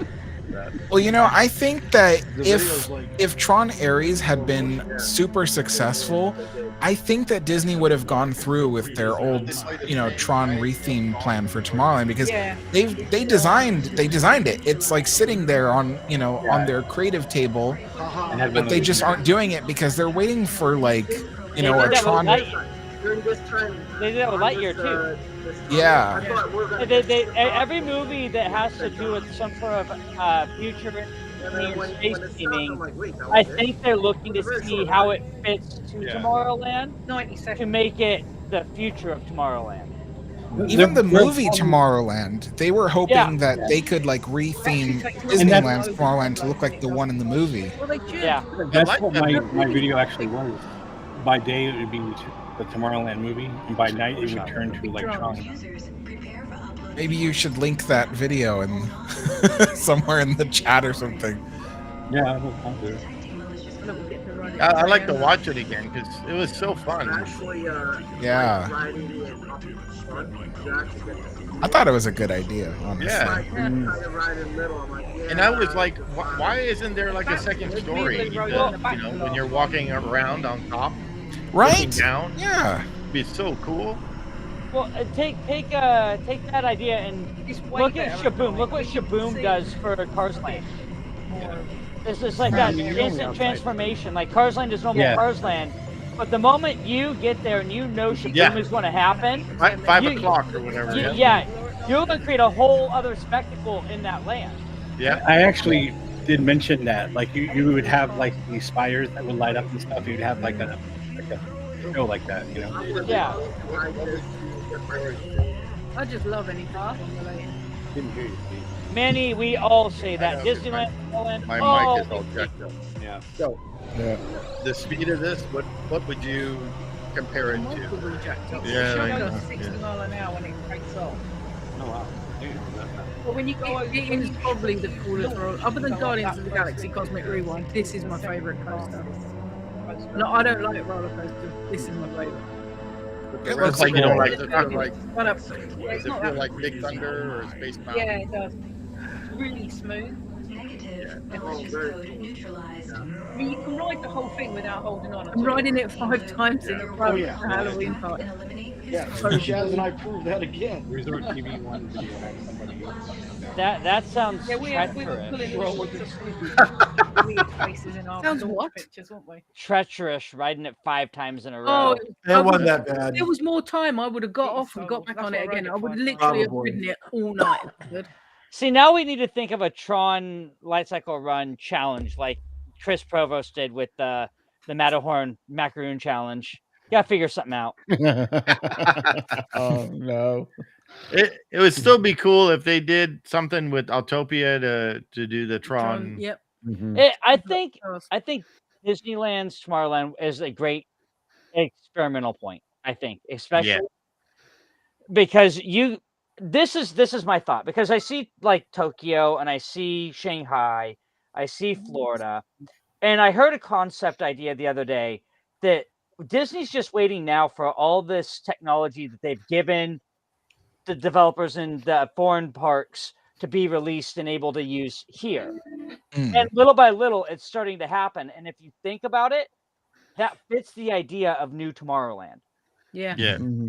Because I've been saying that once once Disneyland Forward gets built, then Yeah. they'll start on Tomorrowland. Yeah, that's the only way, because Yeah. here's the other thought. They have to figure out something structurally that's going to be appealing to when they have to tear down the Matterhorn. Yeah. Because that's eventually coming, as sad as that all is. It's going to, because structurally it's falling apart. You can't you have to tear it down to rebuild it. Alex knows all about that in his video. Yeah. God. Yeah. Oh But, man. but I think they're, with the Disneyland Forward idea, they're waiting to do that so they can push, the eye line. Do you think if and when they have to tear down the Matterhorn, they'll rebuild it? That's tough. I think so. I think they will, but I don't think it'll be like the original, because No. they can't. No. You know, it would need to be like basically like a modern day roller coaster, complete with the wide track and the staircase walkways on either side and everything. Like, yeah, ADA it would not. regulations. Yeah. It and everything would have handrails around it. I mean, it's just like it probably wouldn't do two sides either. No, you can No. only get away with doing one track inside it if they have to go. Yeah. for the whole Well, because like thing. the way they built Space Mountain is inside the mountain, but I mean, you can maybe I would build the thing first and then build a mountain around it. This is why it would never work, and this is the concept idea, because I heard Bob Gurr tell this story. Walt came to him and said, "I need a roller coaster built. I need it done this weekend." And he said he spent the whole weekend with an old compass and and just doing this all weekend. And he said there are certain things that Walt wanted, and by today's standards, like we just hit on, it'd have to be rebuilt completely different, and you won't have. That concept will be completely just flawed. You'll have the mountain, but you won't have the same track. Yeah. Yeah.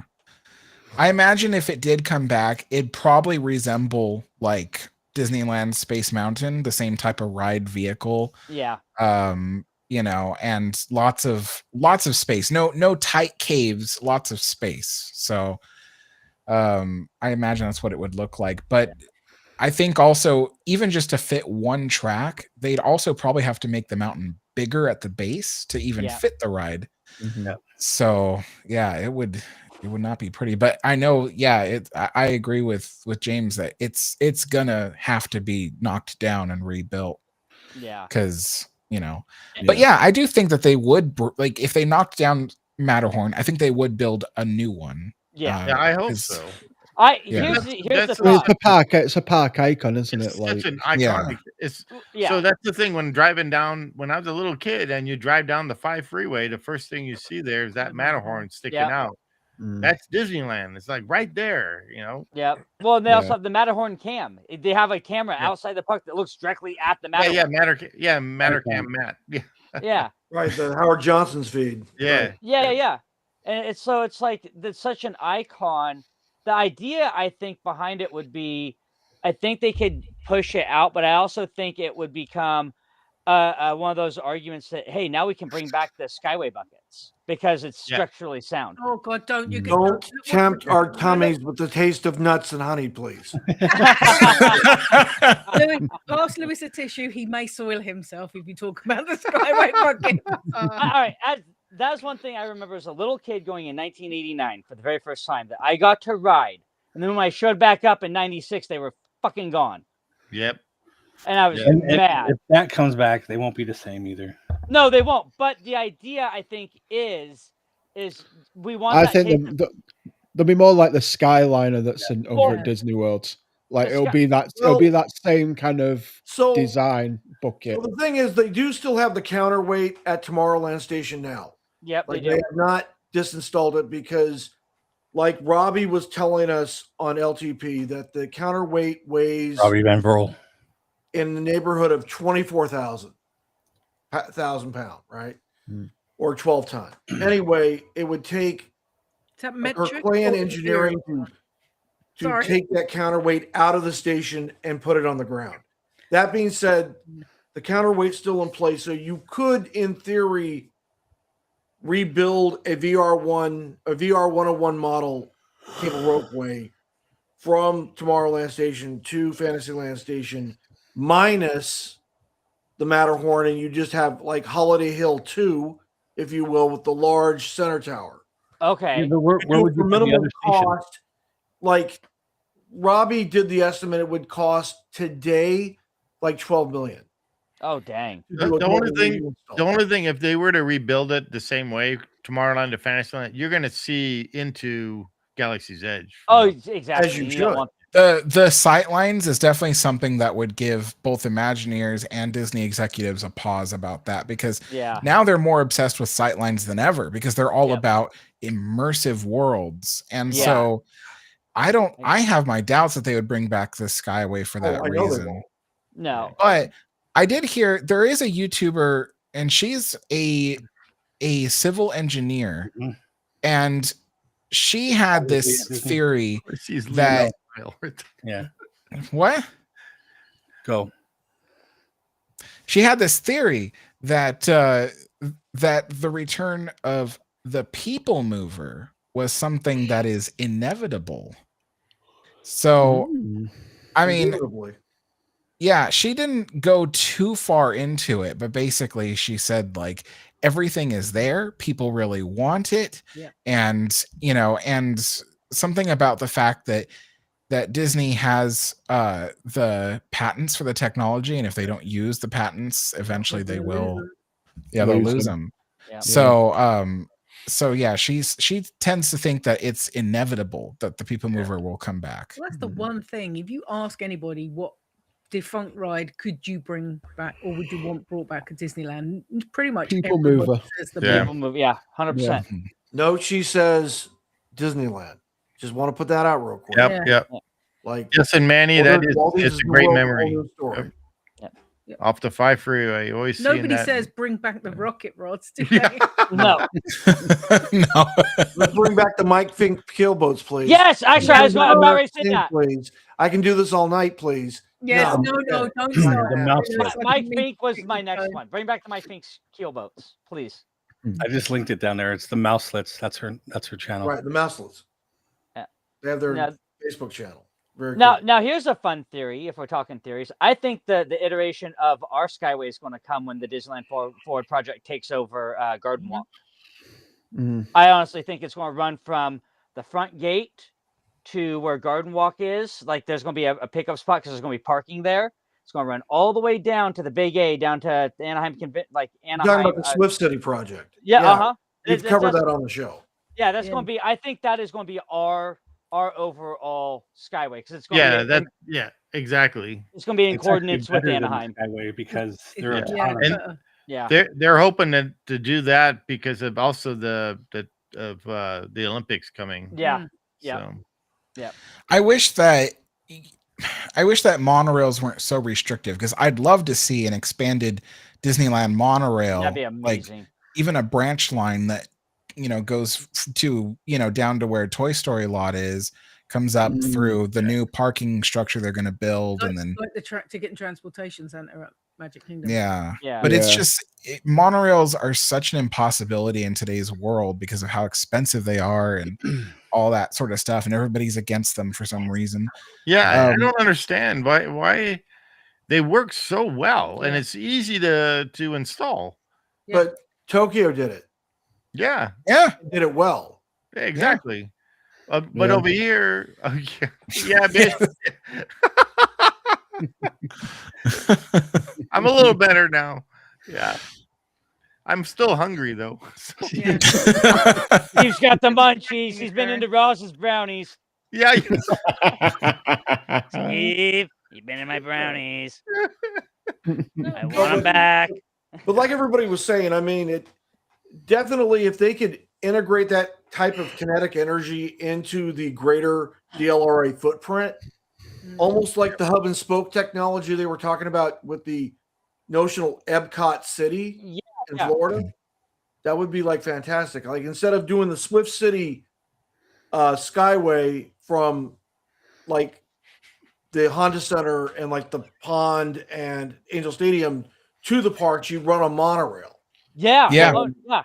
From there to a station at the park proper, right? Yeah. And from there, from the parking structures, you'd run people movers. again to that same hub, right? Yeah. Mhm. And then for your short line distance, you'd be running the Swift City Skyway. Yeah, that's And phenomenal. that would be like fantastic. But like Alex is saying, this would cost like the national debt to do this.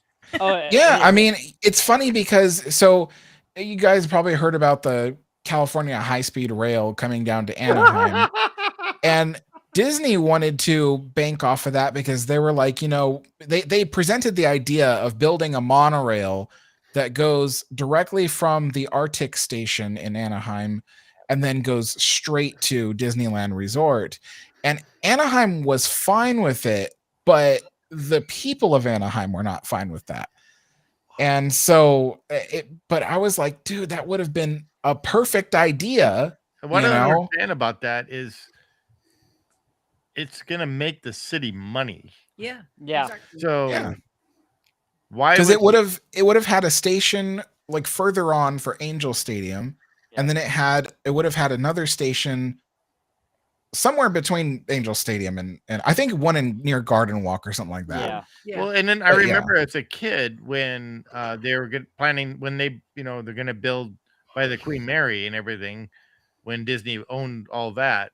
That they were planning on building something. Oh, the Disney monorail. Monorail, right? They're going to put a monorail from downtown to the Port Disney Exactly. park.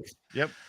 And then even as far back as Walt Disney, he was trying to get the city of LA to install a monorail. Yep. And then in addition, he wanted the permission to build a monorail down the 5 freeway to take people from LA to Disneyland. Exactly. Yep.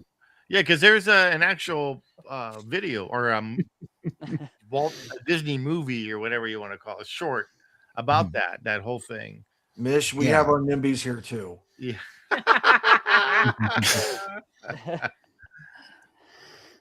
I honestly think that the whole idea of overtaking Garden Walk, what's going to end up happening, because I've been seeing so many of the renderings like everybody else has. I think that's going to end up being our Disney Springs, and downtown Disney is going to actually become a part of the actual park of Disneyland proper. You think so? Oh, I don't. Eventually. Yeah. You mean like eventually like they would kind of level the current downtown Disney and it'd be expansion pad for Disneyland? No, they would keep it. They'd keep it as like shops, kind of like a more shop, like, but they'd add attractions. Like they'd have another hotel, like how they have the Grand Cali right there. Put another hotel there. Have another luxury. Put an attraction there. You know what I mean? They've showed pictures of this in renderings early on, and now with this idea of the expansion of Disney's going to probably immerse Garden Walk. You've opened up a whole nother level of ideas now. Potential. You don't have there's so much more potential because now you don't have to worry about downtown Disney's just our mini version of Disney Springs. But it's so weird because they had a chance to buy Garden Walk a long time ago and they bypassed it. They bypassed a lot of buying a lot of things, and I think they were waiting for the potential growth to be foreseen. And then they could buy this, because look at the hotels right there along Catella. Yeah. Look at what they've grown to. There was never a Westin there 15 years ago. No. Then that Westin's a high end. Yeah. If you look at when Disney puts hotels on potential buying properties, they want high end. Look at the Swan and Dolphin. They want these higher end names because it ups their value. You don't want a discounted Best Western on your property. Yeah, you don't want to be balls in. No. Hey, I love the Snowballs. Don't get me wrong.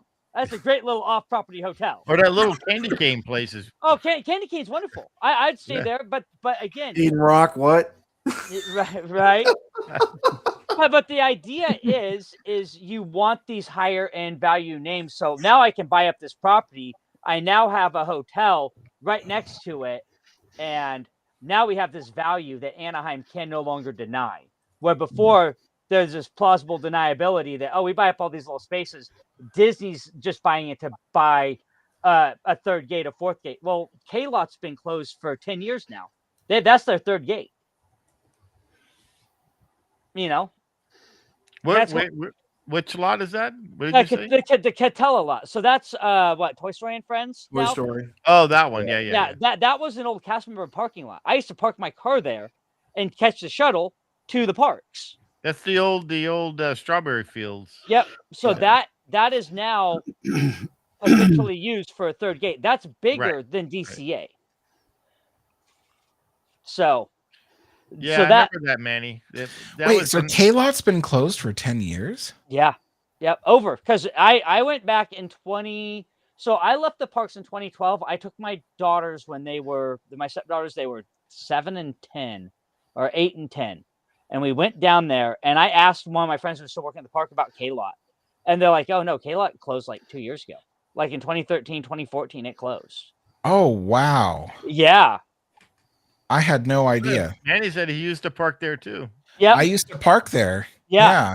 And do you remember the little cafe and indoor area they had? You catch your shuttle in the morning or in the afternoon. Well, the funny thing was that was abandoned when I was there. Yeah. So when I first got there, that place was still technically running, and as I was getting ready to leave, it shut down. So K-Lot is now available. That makes sense because when I got my first car, it wasn't until a couple of years after I started working at Disney. I don't know where this one is now. It's on Catella Avenue, just north. Like it's attached to a Toy Story lot.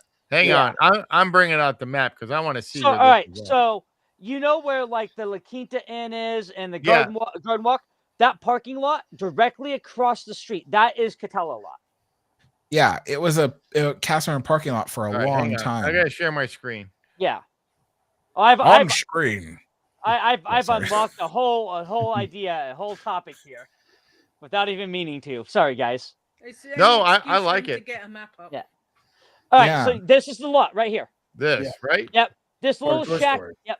Yeah. There's a little shack in that empty parking lot right there. Yeah. If that's that shack that I'm talking about, there's that. Oh, I walked past that. Yeah. So there's this empty shack right here as you come, and then because you come in this way. And and there's a shack right here on that far corner. That's that's that shack I was talking about, and then this is all parking lot that they can utilize for. I just consider that part of the Toy Story lot. Yeah, that's all. That can all be used. Yeah, because this is all cast member, right? That was all cast member. You see that pool on the left hand side on the corner of the parking lot? Yeah, this right. I used to park right on the other side of that wall. Yeah, that was my favorite parking spot because it was one of the last spots to be taken. Mm-hmm.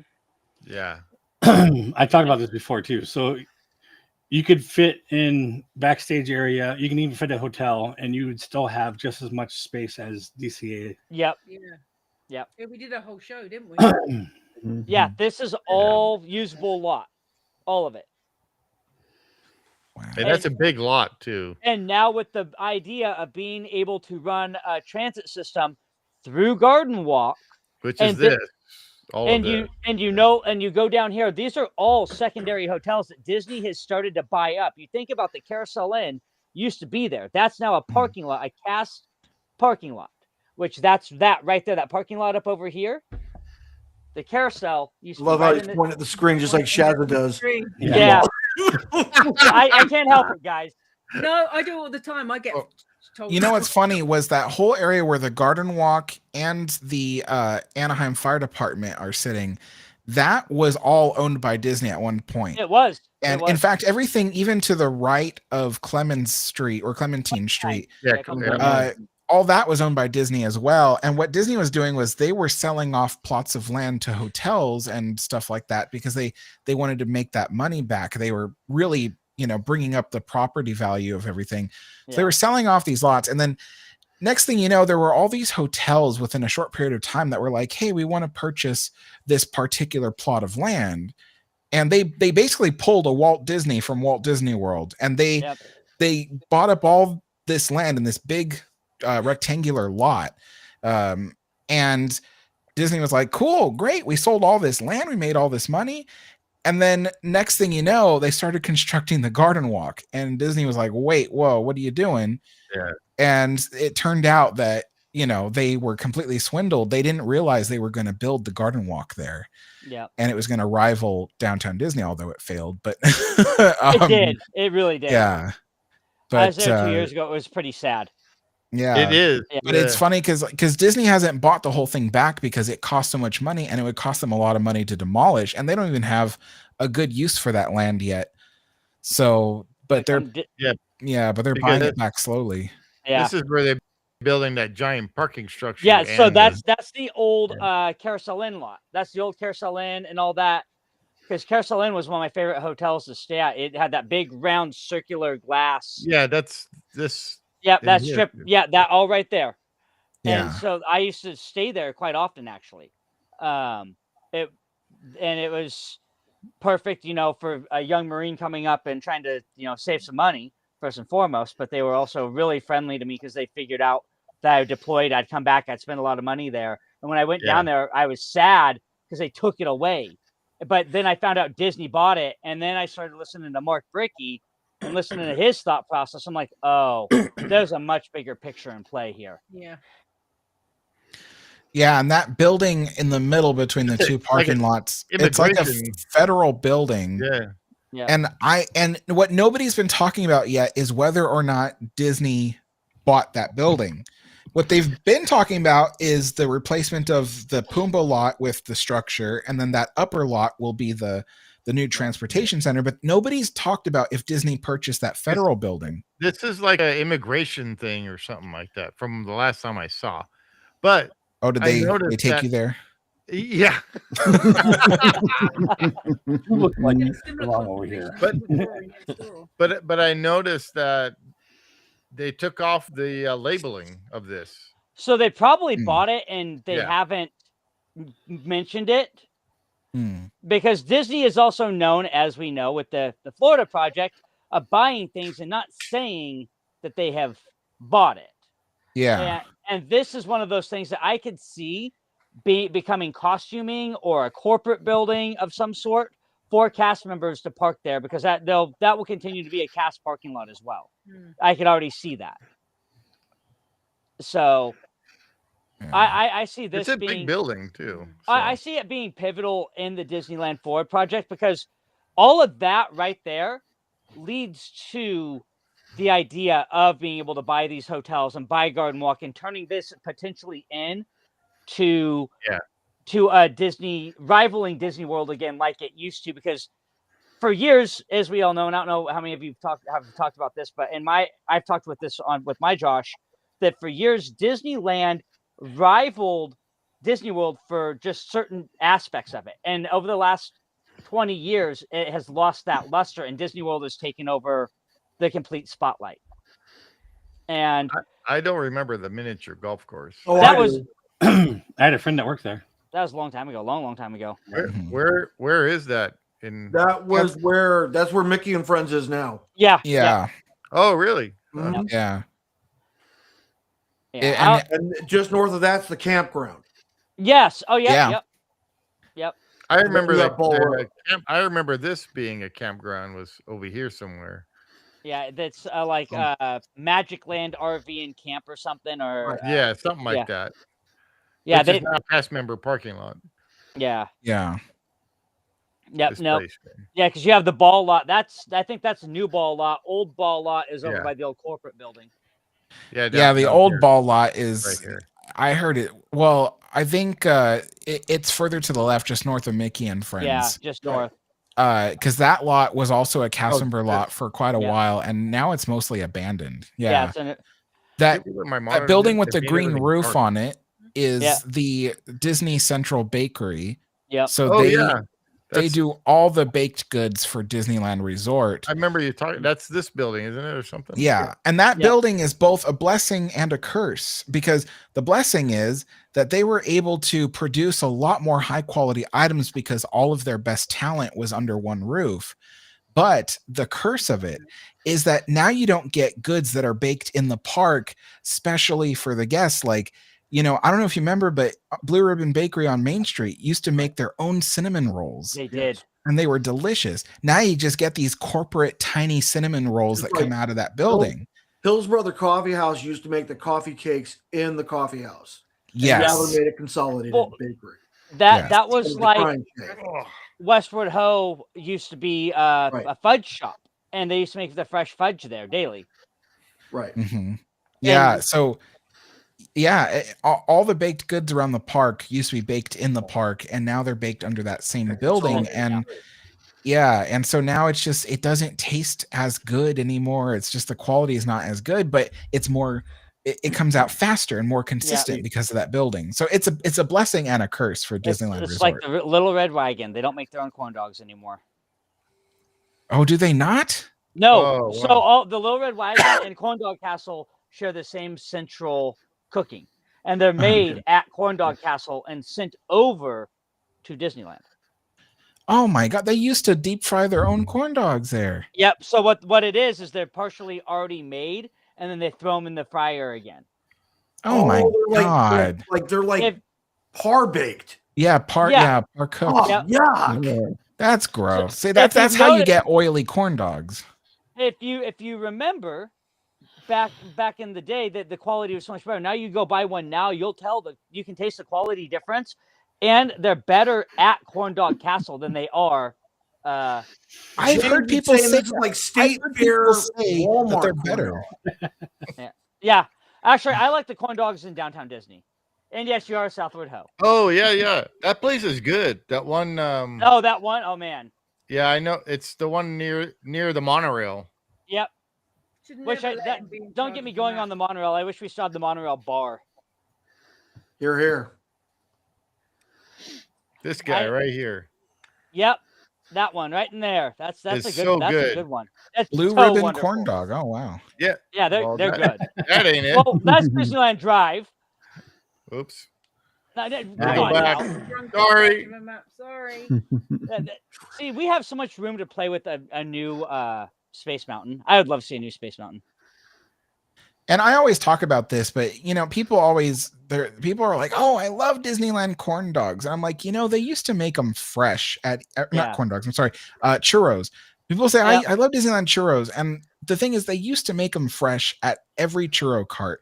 They have the dough coming out of the extractor, and it would go immediately into the deep fryer. And it was fresh and yummy and delicious. And the current churros are pre-frozen, and they're just not the same. They're not. Better than Disney. They are not. World ones, though. Yeah, that's it. That's the corn dog. Dude, that cart. And you get it like they've got some they have a good deep fried sausage too. We got the Kardashian dog over here. There we go. I don't think they have the dill flavored popcorn over at Flo's anymore. That was something that didn't last very long. Yeah, because that's gross. We stopped talking about food. I'm hungry. I know, I'm getting hungry too. Somebody's got the munchies. I'm breaking into the nutter butter. Sorry. Yeah, you're right, Michelle. The Disney World churros absolutely suck. Yeah. You know what I found for my the churros? The churro gears over at Maurice's Treats, right there by the castle at Disneyland. Oh. No, it's the garlic pretzel, bro. Oh, those garlic knots. Oh my god. Oh yeah. That is the best. Oh yeah. All right, so good. I'm going to continue to make y'all hungry. My favorite breakfast item at Disneyland, the breakfast burrito at Tomorrowland Terrace. Oh, really? Really? Yes. I never had that. Or the breakfast shawarma over at over in Avengers. TCA. Yeah. I like the breakfast. The wraps, the Bronto wraps. Ronto wrap. So, Bronto wrap. Yeah. Or the breakfast chimney. The pretzel, cheesy garlic pretzel bread. They actually make a breakfast one of those. Yeah, that one's good too. Oh yeah. Yeah, So it's really good. Jason, Steve, I don't know if you remember, but I have a curse if I try to eat sausage. There's always a bone in my sausage.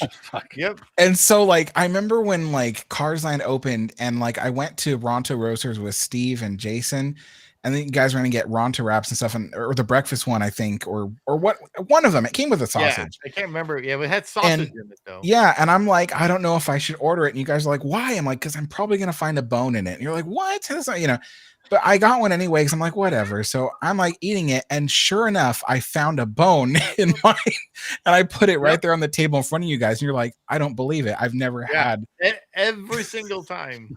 Every time. It's So either that or if Alex finds something that he really likes. Yeah, disappears off the menu. It completely disappeared. I can't tell you. Everything with cabbage. Yeah, I was about to say. If you guys get cabbage. if you guys remember a period of time between like 2010 and 2020 where it seemed almost like every restaurant in Disneyland at some point sold pancakes and then didn't. Yes. That's because I Yes. kept going to those restaurants and trying to get pancakes, and then they take it off the menu and put it somewhere else. And so, I hate when they do that. Like, hey, Alex is coming. Let's take it off. Yeah. That was like I me. So swear Golden- that's what they did. Oh, Golden And then- Horseshoe. Don't get me going with that menu. Don't get me Oh, going. man. Yeah, I don't know what's going on with that place. I'm so all right. Ever since Billy Hill and the Hillbillies left the damn stage, that place has been in fucking shambles. Yep. It's been in shambles. Yeah. I'm very passionate about that place. Like they Yeah, 'cause that's Fred- one place. Freddie's chili getting bread mad. bowl. Yeah, you used to get chili bread bowl there. You used to get Yep. all the good stuff, and now you can't find that anywhere. Stage Door doesn't even Now carry they have it. they have greasy fish and chips over there now. I used to take my lunch breaks and stuff right alongside, Billy Hill and the Hillbillies. The main leader was Kirk and his folks, but like I used to take my lunch breaks with them. I used to talk to them all the time. And when I worked at Golden Horseshoe, they had their own fan group who would often come and like film their shows and stuff. And their fans would come with gifts and be like, "Can you hand this to Billy Hill?" And and I do that, and so I got to know those guys really well, especially Farley the Fiddler from Frontierland. Yeah, Farley. I got to know him quite well. Yeah. I remember him when I was a kid, and so when I went and worked at Disneyland, and I saw him backstage, I was like, "Dude, when I was a kid, I used to hang around and stuff, and you'd be there and playing the fiddle, So I got to know these guys really well, and then when what's his name, the bald Chapek, had fired all of them, I was like, "What in the That's the worst world? mistake you've ever done." It I was remember horrible. working there. So funny story, kind of like everybody who went to Disneyland, they became a fixture in their lives. So my dad, this is why Golden Horseshoe is so special. I mean, my dad does this place he had to go. These guys, every couple of years we go as a family. And my dad would sit in Walt's booth, and they'd always ask at some point in the show, "Where's everybody from?" And my dad, 5 straight days we were at the park, would go to the same show, and by the third day, like, "Oh, we see our friends from Eureka are here again." So it got to the point where we would get there and we'd show up the first day. This would be like the 3rd or 4th trip that we had gone, and we sat down, and without even hesitating, my dad didn't say a word. Kurt looked at my dad and he goes, "Oh, I see our friends from Eureka are back again. Good to see you all." And then when I worked there, I told Kurt that story, and he's like, "I remember your family." I'm like, how do you remember? I haven't even seen you in 10 or 15 years. How do you remember that? Yeah. Like that's like really touching, and for those guys to get fired because they remembered everybody. That's the one thing I learned to realize about them. They remembered you from the smallest of interactions to the grandest of interactions. And their fans, Disney lost a lot of fans when they went to Knott's. Yeah. Oh, right. Yeah. And, those guys were so genuine too. They really cared about everybody who watched the show. Like I asked Kirk one time, I said, I'm like, you do this show multiple times every day, and you do it for, forever. Like you've been here for decades, like 4 decades, something like that. I said, does it just get tiring? And he's like, no. He's like, never. No. He's like, we love what we do. He's like, yeah. I remember talking to him in front of the mercantile shop because you used to stand there and play the fiddle in front of the shop. Oh, the Pendleton store. Yep. Right. And yeah, so I remember talking with him, and it was just so much fun just to interact with him and talk about music and stuff like that. So yeah, it's really sad because they got rid of all the talent and people that really used to make Disneyland super special. Yeah. And they just got rid of them like they didn't matter. Like, like Disney said at the time, "Oh, well, their contracts ended." But I talked to them. I'm like, they say your contract ended. They're like, well, technically, yes, but it was them who didn't want to renew. And so I was like, man. Yeah. But Leo was saying the breakfast chimichanga. I totally remember that. Oh yeah, those things were by Mark Twain. Yep. That's also when McDonald's was in the park. Yep, the French fries. Yep. Yep. Well, you used to have McDonald's over in DCA where you could buy meals at one point, where the Boardwalk I don't Pizza and remember. Pasta. Yeah, where Boardwalk Pizza and Pasta are right now. Yeah, in in the DCA, back there. Yeah. that used to be McDonald's. Oh, really? Oh, Yeah, that was that was Burger Invasion, and the outside of the building was shaped like a giant hamburger. Yeah. Wow, I don't remember that at all. Yeah, that's how much I loved DCA back then. The first iteration of DCA was terrible. I had a shift lead she was my shift lead in Frontierland, but she was really great. But she started off at Pizza Mau Mau, which is right next to Burger Invasion, and now today that is the pizzeria that's there at DCA. Boardwalk Pizza. Yeah.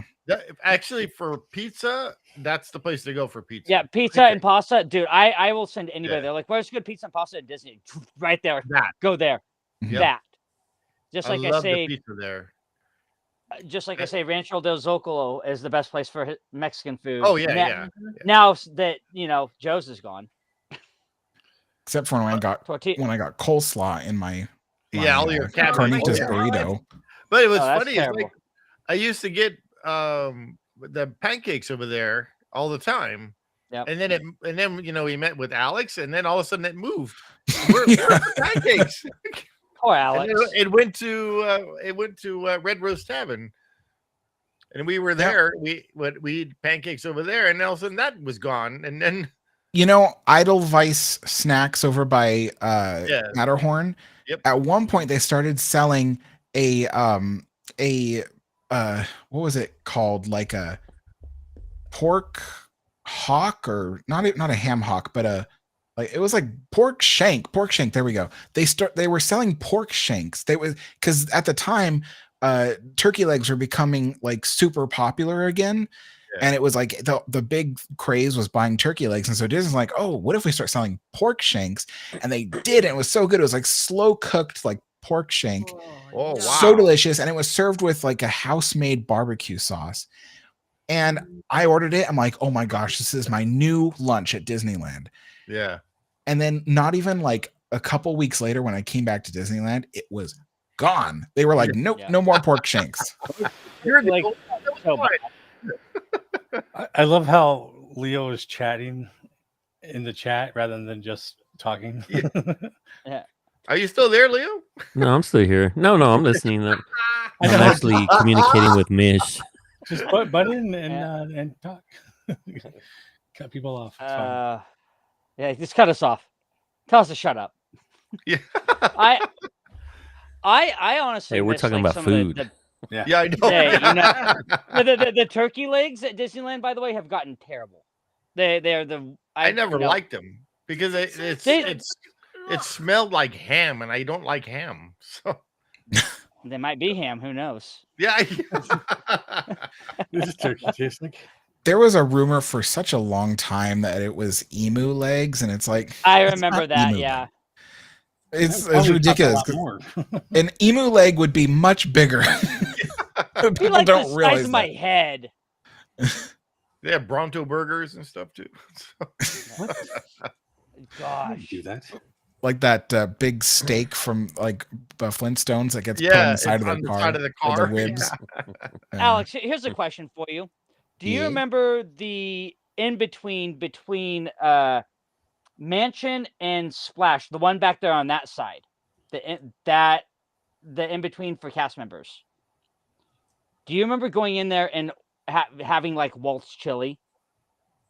And now I've heard that they don't have Walt's chili on the menu back there anymore.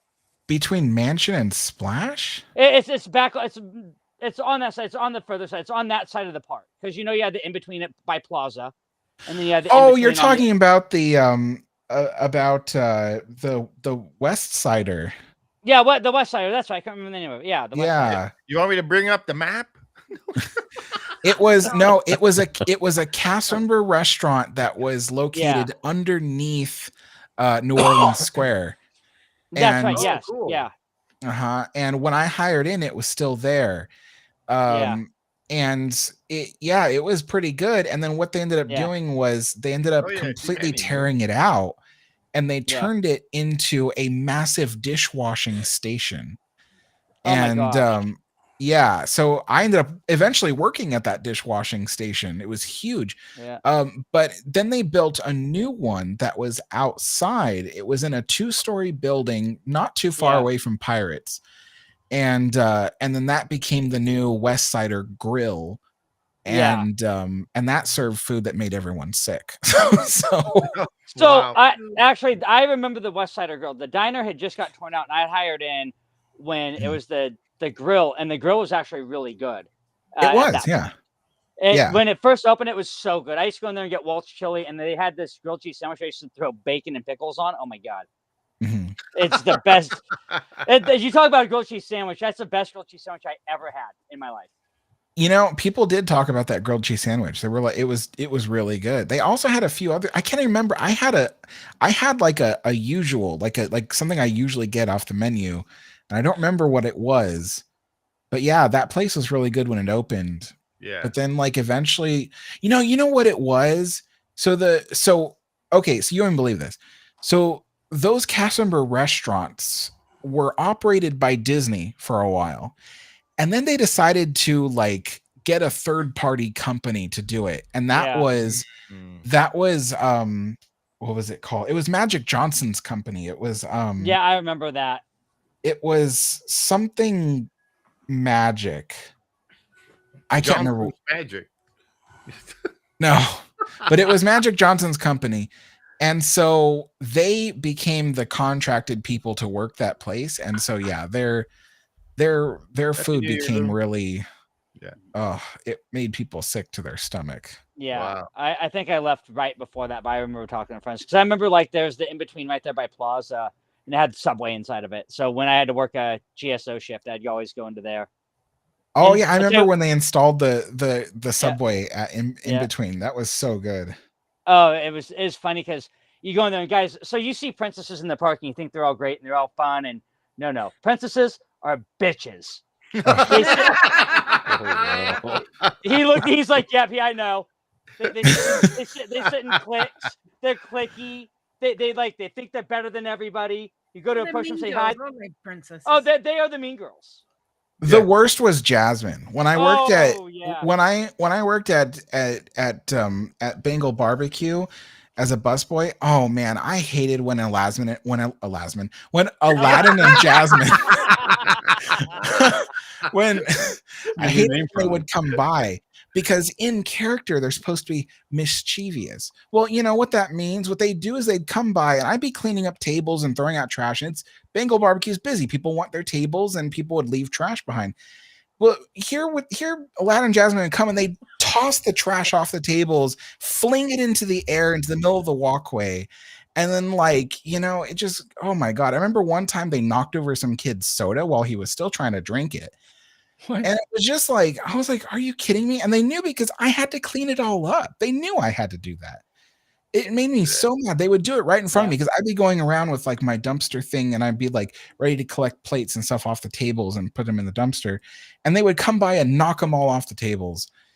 Oh man. And there was a stack of trays on a trash can and I was going to walk up and collect it. And they like knocked those off the trash can. Yeah.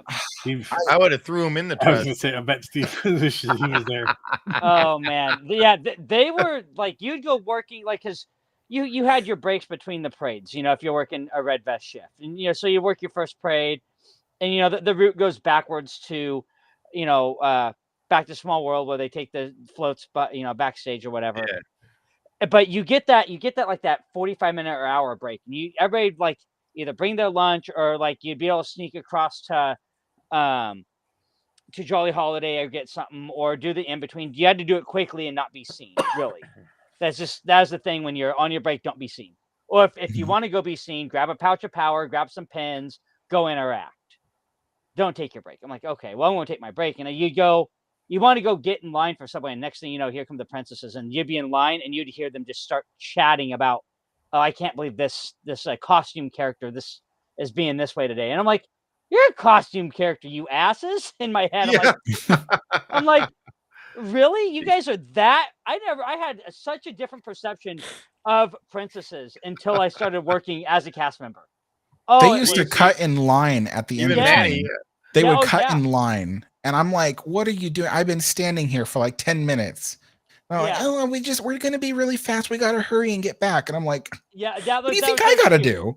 Yeah, they're like, we're on the float though. We have to get back to our float. I'm like, and I've got to get back to my lead. You know? Yeah. I've got places to be too. And you know, all they do is just like order a cabbage and some salad, and they leave. I'm just like, what's your hurry? Yeah, it might get cold. You order a salad and a water. Yeah. It's like, I really like I loved my cast members when I was there. I did. I loved everybody, but the princesses were the ones that pissed me off the most. Zach is going to be very disappointed in hearing Zach loves this. a bit of princess action. You know who all are the really princesses down to like earth? that? Huh? Are all the princesses like that? I knew one that was nice. I like Pocahontas. That's why. Yeah, one that was nice. She's the nice one. We won't ruin it for you. Okay, I knew thank one you. that was nice. And she was she was a retired Ariel, but she went to work in my department. Retired Ariel. Well, yeah, because she became too old to play Ariel. And so she still wanted to work for the company, but she was, no longer fit the thing. But I remember one time it was a really busy day, and I guess their only Ariel called out. So they contacted her and asked her, like, we need an Ariel, because there's a whole parade float built around her. And so they're like, we need an Ariel, and we need, and they're doing special events that day that had to have Ariel there. So they contacted her, got a hold of her by calling the phone of our department. And they're like, can you come in and be Ariel again? And so she got to relive that moment, which was really cool. Yeah, Manny says the French fries with ranch dressing. At the French fries that in between were money. Those were always good. No, Pocahontas actually was the one princess I knew that was nice. The only one. But at the time. You know who was nice though? The people who were what were they called? No face characters. So yeah, the ones who were in the big giant, the actual costume characters, friends of characters. Yeah. Those were nice people because they were just regular people, Yeah. So and they're in that costume. They're living there for half hour, 45 minutes on stage that they have to be there, and they get to take their break for a little bit. But they're just no one knows them. They don't have to put on a facade. They know who they are as the character. Like talking to Caitlin Rohrback about this actually is someone that you could kind of get an insight on, because Caitlin plays a character with friends in the parks, though she's the voice of Minnie Mouse, and she says that's the one thing is being rewarding as a non-face character, because you get a genuine interaction. As with princesses, you kind of have to play to the crowd in a way. That's why I think being the evil queen or a face character that can kind of have heelish, tendencies is nice. Yeah. That I used to work Sorry, go ahead. I was gonna say, when I used to work at Hungry Bear, we often had Brer Fox and Brer Bear come out, and then Brer Bear always gave me a high five. Oh, Brer Bear is awesome. Yeah. I always enjoyed. I like the Wicked Queen. The evil queen. Yeah. The evil queen. They have to have the right personality for her, because she's got to have the right wit to cut through that dryness that she has to portray. Yeah. And I've seen her interact with some other like the Mad Hatter, even. Like Mad Hatter will walk by her and she'll just interact in a totally different way. And I'm like, all right, she's like, okay, this is cool. This is fair. Yeah. Yeah. She plays really good. Yeah. And stays in character. I will say, for the most part, the majority of the face characters are pretty good to who they're supposed to be, but backstage they're just not who they are. Yeah. Well, and then like what Misha's saying about like Gaston, I remember that one video I saw with some girl like grabbing Gaston, and he said nope, and then he called for security to take her away. Yeah. There's some. She was being too feely with him, and he didn't. Yeah, and he didn't want any part of that. Yeah, I remember when you see the walk around characters right now, there's usually a like regular cast member just behind them somewhere. Yeah. But there was a time when they didn't have that. It was just the Yeah. characters by themselves. Yep. And I remember when they had to stop doing that because there was one particular year, I want to say it was 2012, that there was just particularly a lot of accidents and incidents that were happening, Yeah. accusations about certain characters, and then there were people harassing other characters. Yeah, That the video video of Pluto video. chasing that kid. Yeah. Yeah. The kid pushed Pluto off the curb and he broke his arm. And, I walked him backstage because I was right there. And that was just like wild. And I think that, not too long afterwards, they stopped making it so the characters are by themselves. Yeah, because it was a lot of like. Just saw that free with for all. Gaston. Yeah. Yeah. And it's like, it depended on the characters and like how you interacted with them and how you treat them, because you have to remember they are people too. They truly are. And it's like I think it was Mitch brought up Jack Sparrow. Jack Sparrow. I actually brought this up when I was able to interview Caitlin, and she goes, I brought up in interaction. Certain Jack Sparrows are like, oh, it's Captain Jack. Other ones was like, oh, it's just Jack, because they don't want to get you confused with Jack Skellington, because Jack certain times of the year Jack is running around the park. Yeah. And, well, yeah. So if you have them both out, it's like, oh, it's Captain Jack. And she goes, I brought up who said that. She goes, I know exactly what character, who played that character that day, just by the interaction you gave. Because when you work there, like Alex said, you get to know these people. And you get to understand some of their mannerisms. You get to understand what person is behind that character that day. And when you're able to do that, it makes that environment easier. And I think adding the extra layer of protection, it allows those mannerisms of those characters to come forward more. Yeah. Mm-hmm. And Leo thinks Peter Pan's annoying.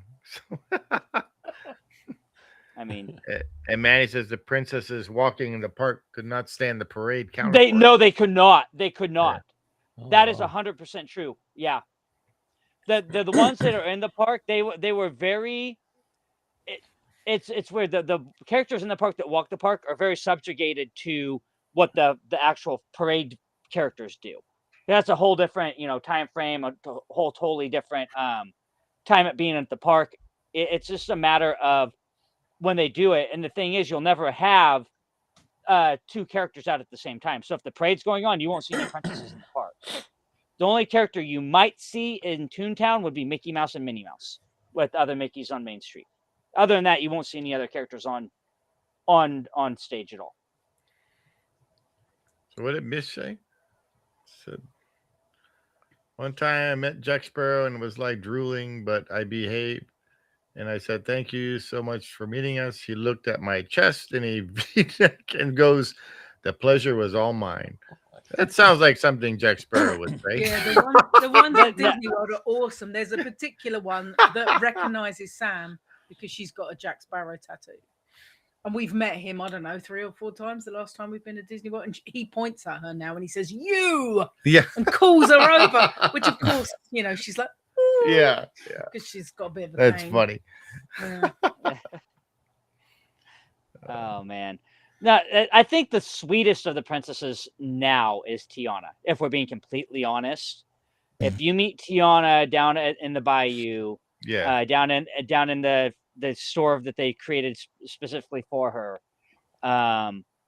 man, she is just, that's the most quintessential princess right now, with just the accent, the way she's being played. It's to me, that is the best princess experience. Because I met her on the Mark Twain. Yeah, oh yeah, on the Twain. Yeah, and that was really fun. Just talking it up, she's with her accent again and talking about, oh, I gotta go find something or another about cooking or whatever. I don't know what she was talking about. Yeah, because I don't remember. I remember the movie, but I don't remember the movie. So yeah, she's I think she's the one character besides Jack Sparrow that has more freedom to move within the area that they're in than most, because of the Columbia and the Twain. When you have characters that are tied to movies that are really culturally significant to eras and certain parts of Americana or lexicons of our lives, then it's really easy to give them the variants to walk around. Because it'd be really weird to see Phineas, Ezra, and Gus walking around outside the mansion. Yeah. So, what about Snow White? Snow White was okay. She was okay. In my eyes. Okay, or okay. Just okay. She was more evil than the queen. Yeah. More evil than the queen, damn it. The queen's just misunderstood. Yeah.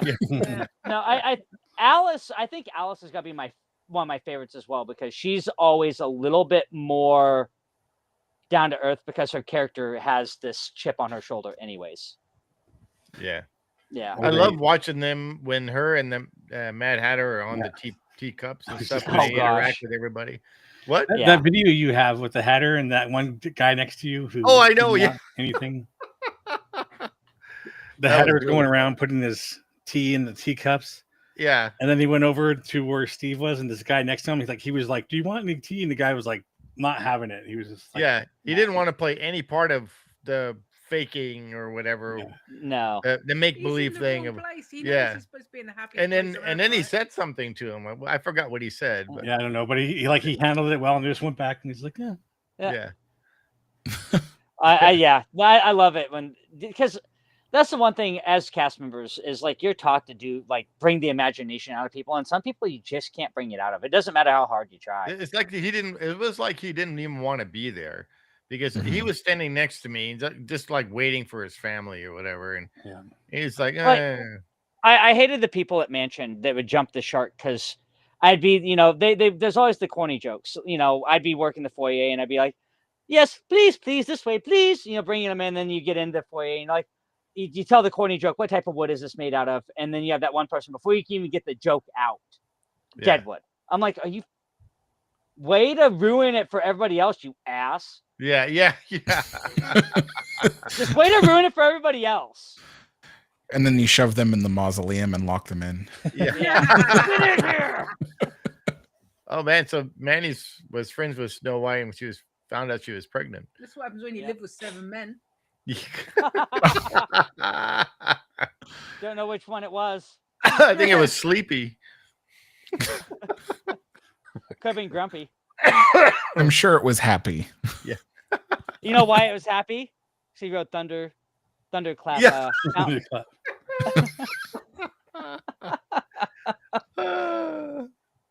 Oh, Doc. He was a closet freak. Doc. He's into voyeurism. How have we gone from riding rides to talking about which one of the dwarfs knocks Snow White up?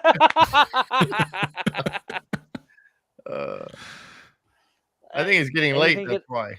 Anything can happen at Disney. Yeah. Jeez. It's the magic. What happens at Disney stays at Disney. Yeah. I'm going to pray to Walt against your sins tonight. Walt's probably sitting on the bench. I'm still amazed how Leo keeps his eyes open and has a straight face this whole time. I love it. I haven't blinked at all. No. You know what? I bet you Walt's sitting on that park bench outside the apartment right now smoking. These guys are fucking insane. I need to light another one. That's where the Disney point originated. They had to Photoshop out his cigarette. Cigarette, yeah. He always had I'm going to use the English with him. He always had a fag in his hand. Yeah. That's a cigarette, not a cigarette. It's a cigarette in his hand. Every time Sam said she needed to go out for a cigarette when she was smoking, she was like, "I'm just going out for," and Steve was like, "Cigarette, not a cigarette, cigarette, cigarette." What are you drinking, Steve? Better be liquor. It's coffee. Cold coffee. It's ice cold coffee. Hey. Oh man. Yeah, Manny. Yep. Manny, thank you. This was a lot of fun. Man. I'm glad to have been a part of these streams in some capacity tonight. Yeah, no. Yeah, this was fun. Fun having you on. Yeah. And Alex and Leo. Yeah, it's great. It's fun when you get to meet people from the community that you don't really get to interact with on different levels. You know, Yeah, and that's I think Well, it's and the most rewarding thing going into this new no, year. go ahead. is- Yeah, I was just gonna I say, say, I just sit Yeah. here and just listen to both of you guys talk about. That's your, what I've been doing. It's like, all right, yeah, I go know, I ahead. love it. Well, I get getting former cast members together, and correct me if I'm wrong, Alex. It's like getting together for a reunion without even knowing that you worked at the park at those different times. Because though you may not have crossed paths, the times transcend depending on the era. And the last era that, and I don't know if you can contest this, I think the era that him and I were there, which was the before the change, like he was there before the change, I was there as the change happened. The 3 years or 4 years up to and after the change is the golden Manny. era of Happy New Disney. Year. Is Disney cast members, like that's the golden era for Disney cast members, because at that point the contract disputes had just ended. Like cast members were no longer able to negotiate their own contracts at that point, and so we had to find a new way of the way Walt would have wanted us to do it, and we all kind of band together like a family. And I think that's what the idea of that era of cast member really encompasses, is that last era of the family idea of what Disney really meant. Am I wrong in that, Alex? No, you're right. I mean, when I hired in, there were still a lot of what we called old timers who once used to see Walt walking around the park. And the old timers would, teach us how to be the Disney way. And then after Cars Land opened, it just became a rush to, hire anyone off the street who could fill the position. And then fire anybody who was an old timer because it cost them too much money per hour and they were too old to do their job fast enough. Yep. And so it was this huge changeover from Disney to typical corporation. Yeah. And so, it was like the end of an era, honestly. Yeah. And we all, oh, sorry. No. I was going to say, we all took our jobs very seriously, I think, and that's why we became a family, and we loved it because we walked around the park with the idea of what would Walt do. Yeah, literally, we had Walt in our mind all the time, just going like, what's the right thing to do here, what's the way Walt would have wanted this done. And then it quickly became replaced by people who really didn't care who Walt was or anything about him. And it was just like, it was just a job to them. It was just a job. Exactly. Yeah. I mean, there's a lot of cast members today who love being cast members. They're very much part of what I would call there's a new type of Disney fan. In fact, Poseidon Entertainment made a video about it. It's the Disney fans that are really only about the consumerism aspect of it. Like they wouldn't be the kind of fans who love adventure through inner space. They're the kind of fans who are like, no, let's replace, this ride with this IP because we like the IP more. Yeah. And so there's a much more shift to that. And so even the cast members are reflecting that. You're starting to see cast members who wanted to become Disney cast members because they love Star Wars and they love, Pixar and stuff. There's nothing wrong individually with liking those things, but it's the point where you're like, I don't really care about old Disneyland. It's more about the Disneyland from stuff that never was Disney in the first place. And that's one thing I have found, and that's my impetus of the argument that I make against WDW. It's the idea of, I know it's a Disney park, I love it as a Disney park, but the idea is that's where the disenfranchising of Disney to consumerism is, because you look at it, Disney World is the impetus of consumerism of that era to today, as where Disneyland still holds the ideas and the ideology that Walt originally set out to some core level. And now that consumerism is finally catching up to Disneyland in a very massive way that is showing its flaws. The whole Cars Land and Magic Kingdom, like, that should never happen. There are certain things like I'm proud to say that at least even to this day, as people can complain about Disneyland all they want, but there are still people at Disneyland who are fighting to keep it Walt's park. And that's the reason why we haven't lost Rivers of America at Disneyland. That's the reason why we haven't lost certain aspects of Disneyland. Yeah. It's from those people I was who saying, are if fighting Canoes for Walt's closes, we riot. Yep. Yeah. If Canoes closes, Exactly. we riot. Yeah. It's sure. like because those canoes by any Disney park standards should have been gone a long time ago, but they're there because of the people who are fighting for it to stay there. I think that push to keep it Walt's Park happened when Fort Wilderness closed on Tom Sawyer's Island to become a storage facility for fan. And that was in the mid 2000s when they shut down Fort Wilderness because of the dry rot and not keeping it up. That was an open flaw. That now they took away something that Walt built himself. Walt Disney had this idea for what Tom Sawyer's Island should look like, and the engineers weren't getting it right, and he went and built that park. That's the one thing he built himself. Exactly. That was in our trivia question. Yeah. Well, and this is just not even just trivia. That's a big thing that's I think the thing that drove people to be like, no, we can't do this. We've already screwed up with People Mover. We've already screwed up with this. Now you're trying to dismantle Tom Sawyer's Island. We can't do that. Yeah. And Disney is doing what it can to sacrifice Tom Sawyer's Island because Disney loves to blame it on the fans. Oh, you're not visiting this attraction enough for us to do anything with it. And it's like, if you do something with it, we will keep showing up.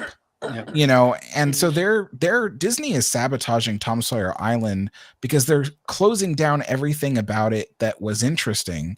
And they're claiming it's because no one's going there, but it's because they're not investing in it and trying to keep going with the idea, Yeah, and their answer is always like, "Oh, what IP can we put there?"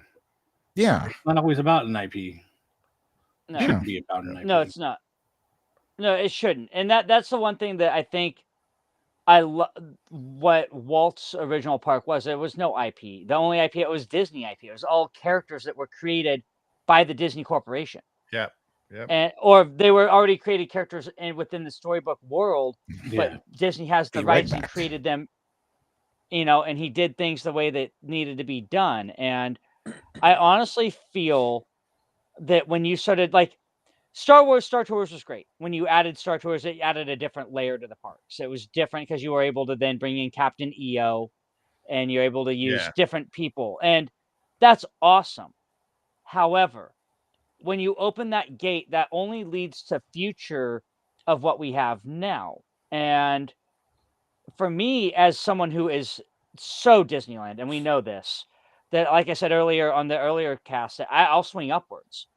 When you start messing with, Uncle Walt's Park, then those are fighting words, because that's like going to Marceline. And Marceline sold this for me. I don't know if you guys have been to Marceline at all. Marceline is like going to Mecca.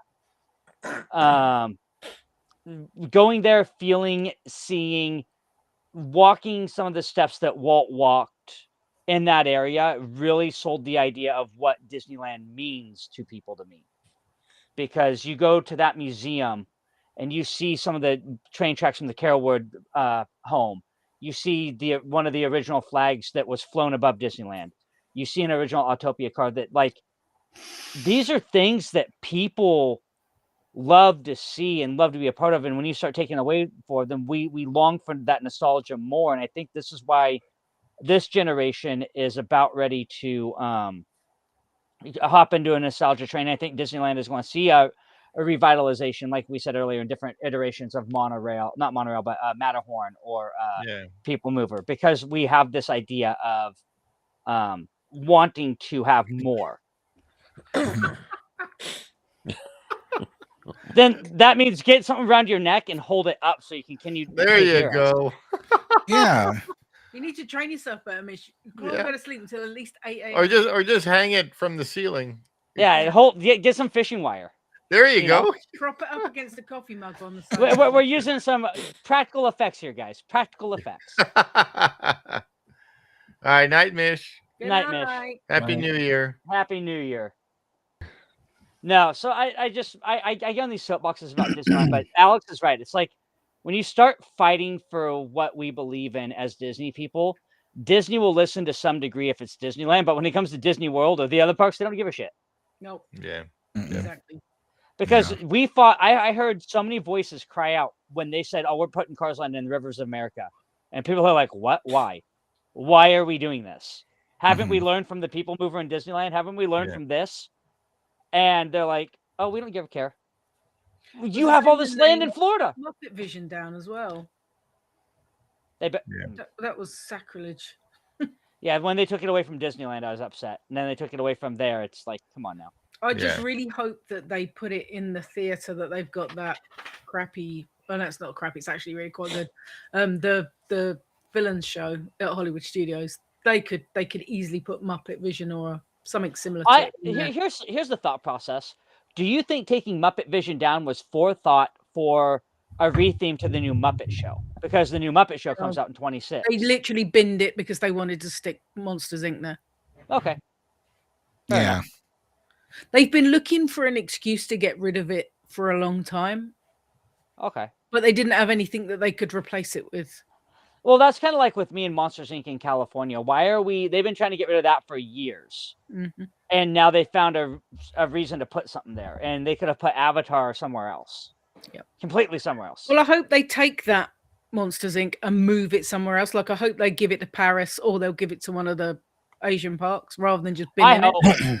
But they probably won't. I would hope. Why would they get rid of the Muppet Land when like they had that shop there that they never used? That shop shut before COVID. That shop was open all the time. Right. So you're not giving people a reason to go there. You're just like, oh well, we'll just close it down now. And the thing is, as soon as they announced that there was a slight inkling that Muppet Vision was going to go, it was packed. Yeah. Yep. Because people knew they were going to lose it. Yeah. Well, and that's like why I've noticed a drop off with like Soarin' even. People aren't a fan of Soarin' around the world as they were California. No. Right. And so let's just keep showing the other one that no one likes. Exactly. And then they'll bring it back for Food and Wine Festival in California, and it's packed. It's hard to get on that attraction. Exactly. So that tells you, it's like, okay, I get the attraction idea. It's like Andre the Giant. Andre the Giant was an attraction. But the idea is when you're clamoring for that attraction so much, why aren't you giving it to the people that want it so badly? Because it's going to make you more money at the end of the day. So we were talking about this too. Like, so they're going to have this new version across America, whatever. How long do you think that's going to be before they pull that away? And we're only going to be for the year. They'll do that for the year, I think. Yeah. But they show Soaring over California at Disney World at certain points. Like we saw it at Thanksgiving when we went like last year, and it was packed. And I've think that never queued to go on Soaring, and it's usually a walk on at Disney World. And I think that the appeal, and this is something that, and Alex, correct me if I'm wrong, because you're a Disneyland purist. It sounds like I am in many ways. It's like, yeah, but it's like if you parallel Disneyland and Disney World, anything that Disneyland had besides the original attractions like Fantasyland and stuff like that were replicas to that park, that was the draw to each individual park. Was Soarin' around the world was solely at Disney World, but California Adventure was solely at DCA. Mm-hmm. And it made the appeal to go to either park a lot more fun, because then you knew like, oh crap, I'm only going to be able to do this ride while I'm here. Now you go to Florida or California, you can ride the same iteration of the same ride, and there's no appeal to it. Yeah. It's like the appeal to your guys's Pirates, and our Pirates is very different, because you have an indoor queue as like an indoor sort of setup for yours, as whereas ours is, indoor outdoor sort of setup. You know what I mean? Same with your Small World. The setups are so different. And that's Small World at Disney World is just weird. Yeah. The queue is just nuts.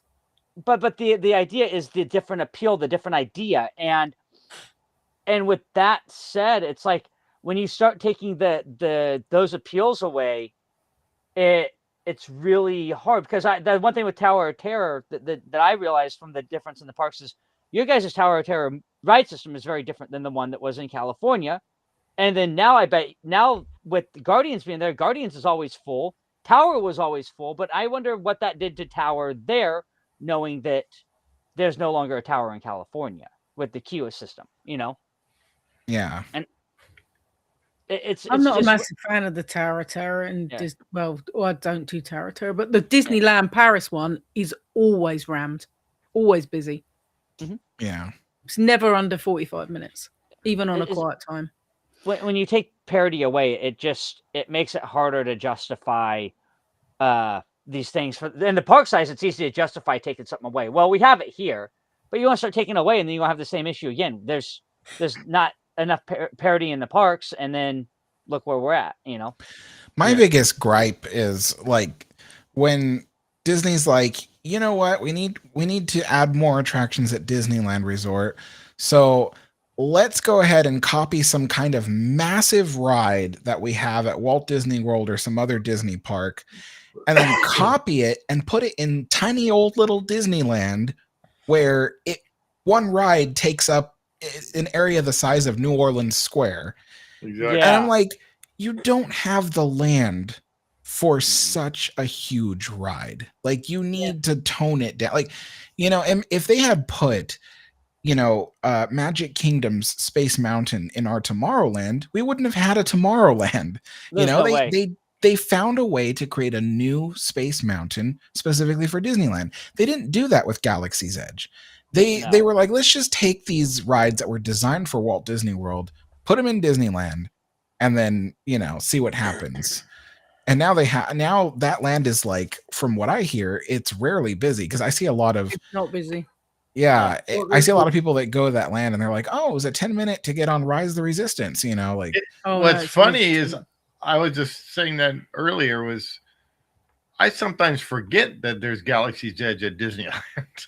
Yeah. Because I'm so used to going to Disneyland for the lands that I know. Yeah. I forget that there's Galaxy's Edge there. And the thing about Galaxy's Edge, and that's another thing I don't like, is that Disneyland is a Magic Kingdom with magic realms, right? Each realm can have multiple different types of themed rides or IPs. But technically, Galaxy's Edge is the first land they've ever added to Disneyland that is specifically one IP. Yeah. And it's always got to be that. And, it's different with Toontown, because they were able to Mickeyfy it, so it wasn't so much Roger Rabbit as it was the Disney characters in general.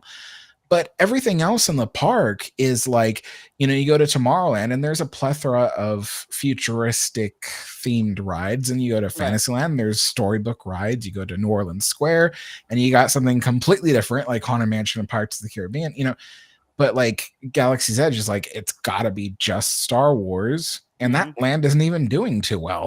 It's not even just that, though. They trap it in this time zone, time period. And everybody's like, well, where's Luke and where's Vader? And they're like, well, you can't see that because that's not in the same time. Exactly. Yeah. Yeah. Yeah. They chose the least popular time zone to put it in. Show the freaking characters. It's KK's problem. It's KK's fault. Yeah. Blame her. Well, actually, it's KK, and I hate to say it, one of my favorite Imagineers, Kim Irvine's fault. She's the head director of that project. And when you have what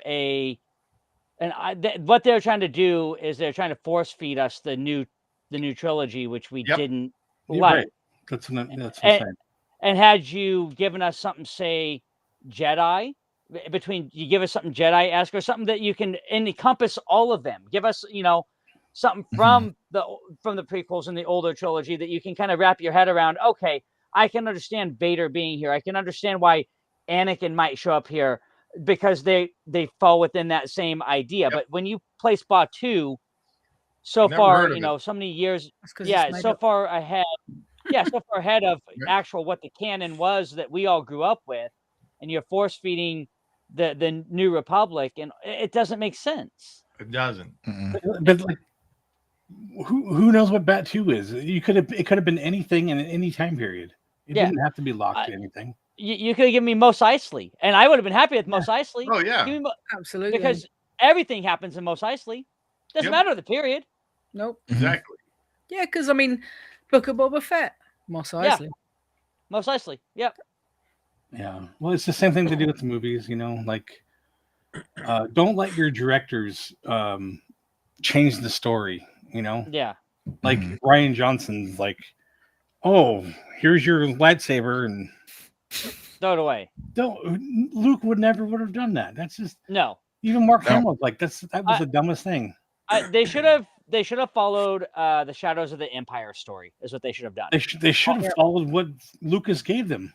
That too. They just like, no, we're gonna do our own thing. Well, and I think to more of the expanded universe books rather than some random crap that somebody dreamed up. Yeah, and I think Luke. Yeah, I think Lucas had leaned into the expanded universe, and I think that's why we would have gotten Thrawn. We would have gotten all these great characters, and we ended up with Kylo. Yeah.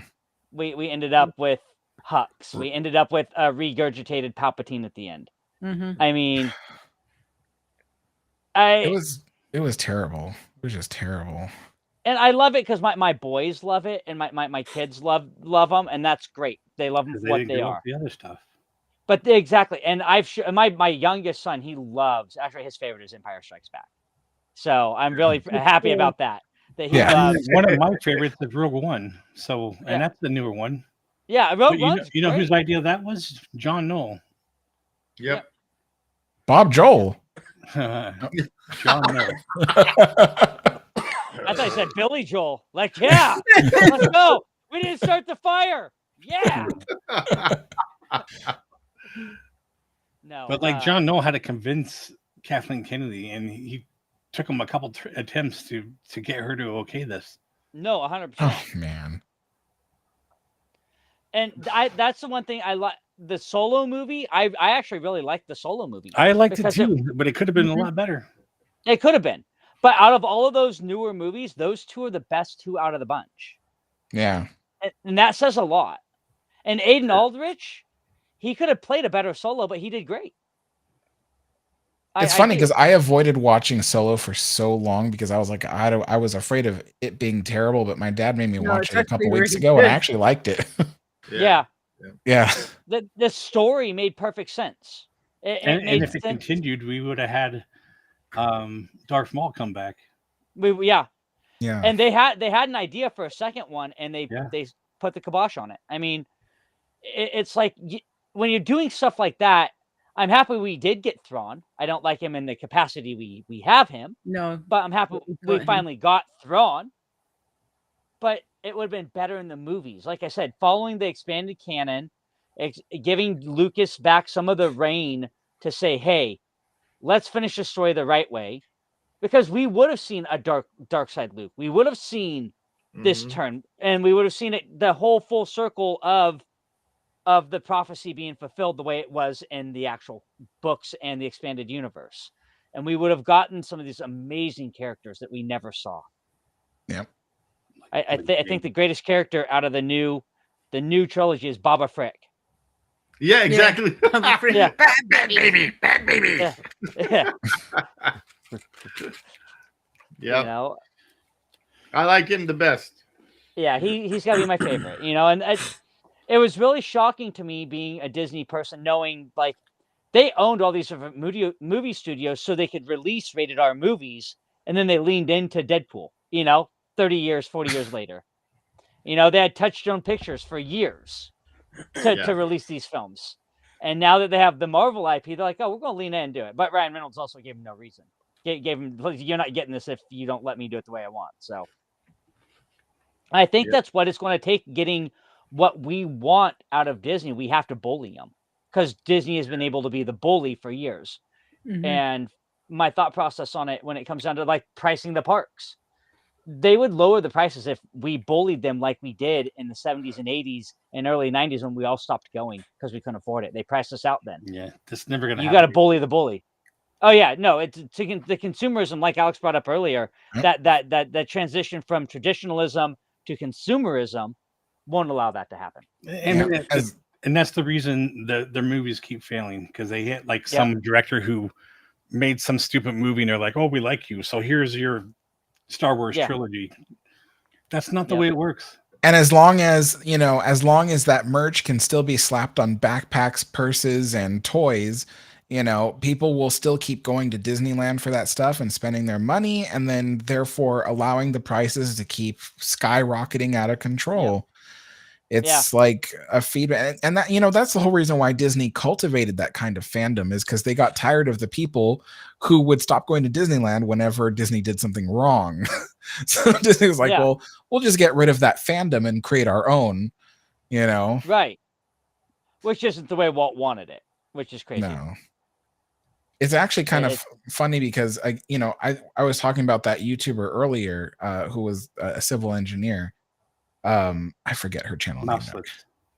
Mouselets? Yeah, Mouselets. And she was talking about I watched her video on the creation of Epcot or was it? No, it was the People Mover. And she had brought up this interesting thing, which I had actually forgotten, was that was right after Walt died and after Roy died, especially, the company was moving away from like movies and TV shows, and they were starting to pivot towards technology, because that's where Walt was going. Actually, towards the end of his life, he told his son-in-law Ron, who eventually became CEO after Roy died. Ron Miller.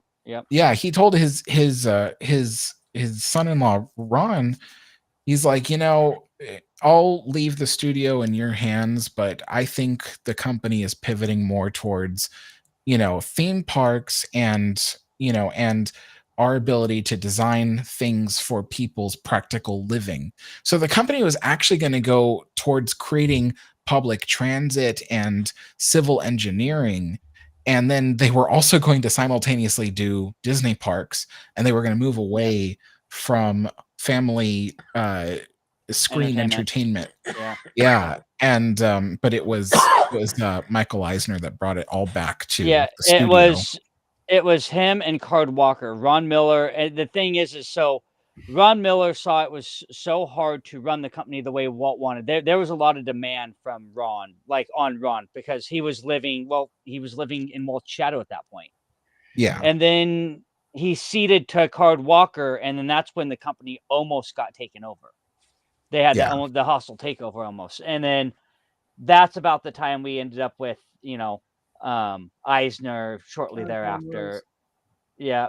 So we ended up with all of that. And then if you look at the Card Walker era, look at the movies that came out. There's more like live action and animation where you got Bed Knobs and Broomsticks. You got Pete's Dragon. You got all these different less practical Disney animation and going into like more feature film, which Disney had already done, done mercifully for years, but they're slowly drawing back the animation because that was their licensing to get into more of the civil engineering and we can pass all this animation off as old Disney. We can keep some of the studio symbolism with the live action aspect of it, but we can go forward with the civil engineering and transportation. And at that time, if you look at American history, what was going on? We hit a recession, we hit higher prices, we hit everything, and it wasn't feasible. And Disney became a blip on the map at that point, and they were failing as a company overall. Yep. So then you get into the Bronze Age of animation, which you get, the Tim Burtons and all these great composers and animators that came through Cal Arts. And then you get, right before the Renaissance era of Disney movies like Black Cauldron, and you get The Great Mouse Detective, and you get Rescuers, and you get all of these great films that would lead into what we know Disney today, which led directly into the consumer aspect of it all. Yep. It's almost like it was destined to be. No, exactly. And I hate to say it, people think this is a crazy take. I don't think the start of the Renaissance was Little Mermaid, to be perfectly honest with you. It was a movie the year prior. It was Oliver and Company. Look at the merchandising push that they did for Oliver and Company. It was everywhere. That was the first big merchandising push for a movie in probably 5 to 10 years. Mm-hmm. And if you look at that, Oliver and Company was everywhere, and then you created a new princess. So you get the start of, okay, Disney's back with this animated film because they leaned into Billy Joel and the heat that he brought from We Didn't Start the Fire and all this stuff previously, and you have a big name attached as your lead singing voice in a Disney movie, on top of Bette Midler, on top of Cheech Marin, on top of Joey Lawrence, on top, name after name, they piled in there. And it had Fox and the Hound had that same sort of steam. Fox and the Hound would have been the start of the Renaissance. Mm-hmm. Yeah. No, Sorry, some heady shit for y'all. Yeah, no, it is. It is. We'll be reviewing all of those movies again soon. Yeah. I'll be Jason. He's like, New Year. Not soon enough because we're taking our time on these ones now. Yeah. Yeah. No, I'm big into like that whole Disney culture, and Alex, like you're talking my language, dude. You're straight talking my language because this is. I'm very Disney traditionalist and very Disney purist, and I don't have a problem with the other parks, but I have a problem with the consumerism that is overtaking the parks. Yeah, because it's weird. Since before I went to Disneyland, because obviously Disneyland Paris is my home park. Of course. And we've been to Paris, and Sam and I have been to Paris, and it must be like 40 or 50 times. And we were big Disney World people. But when we went to Disneyland for the first time last May, I fell in love with it instantly. I was like, oh my God, this is like the best bits of Paris and Disney World together. It's like, this is awesome. This is what the park should be. Sam was like, everything's in the wrong place. I like the history, but it's not for me. I want Epcot back.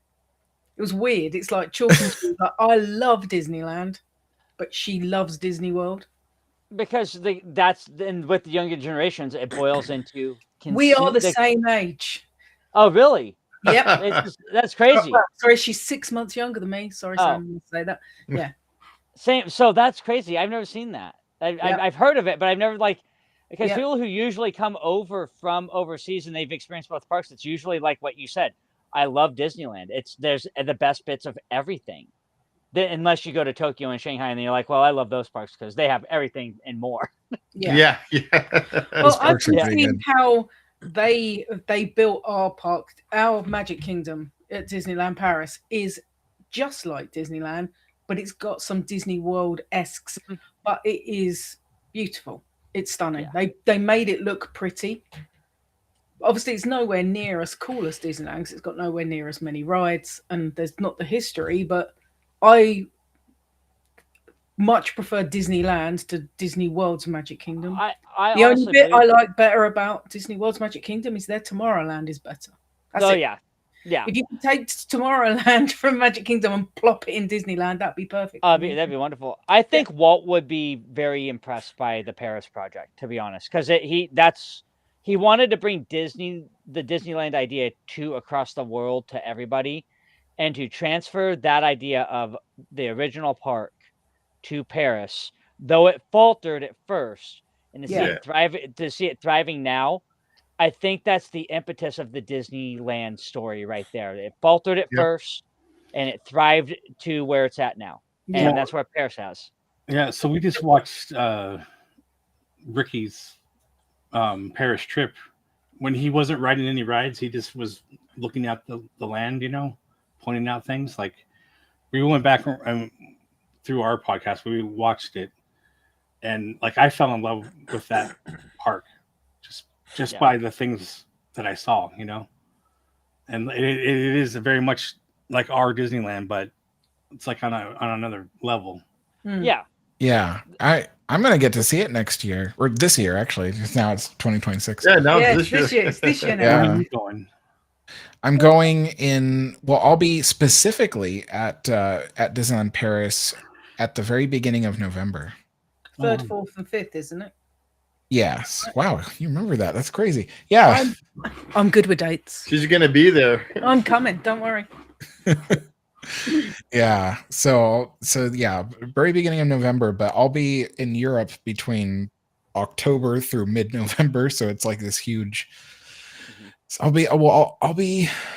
Let's see. The whole trip in total is 5 weeks, but the actual in Europe part is 3 weeks. Okay. Little over 3 weeks actually. 24 days. But yeah, it's a huge grand adventure. But yeah. And my dad is coming, so it'll be me and my dad. That's cool. Cool. That's Yeah. cool. But he's excited too. Yeah, because he's wanted to see France, he's wanted to see England and all that. So I think I'm more excited to see the UK and he's more excited to see France. So It's very old. Yeah. Yes, he is. Yeah. No. Yeah. Both countries have weird food. Beans on toast. Yeah. So I heard that's actually not too bad. Might have to try it. Just not, as we say, Marmite. Yeah, Marmite. Yeah.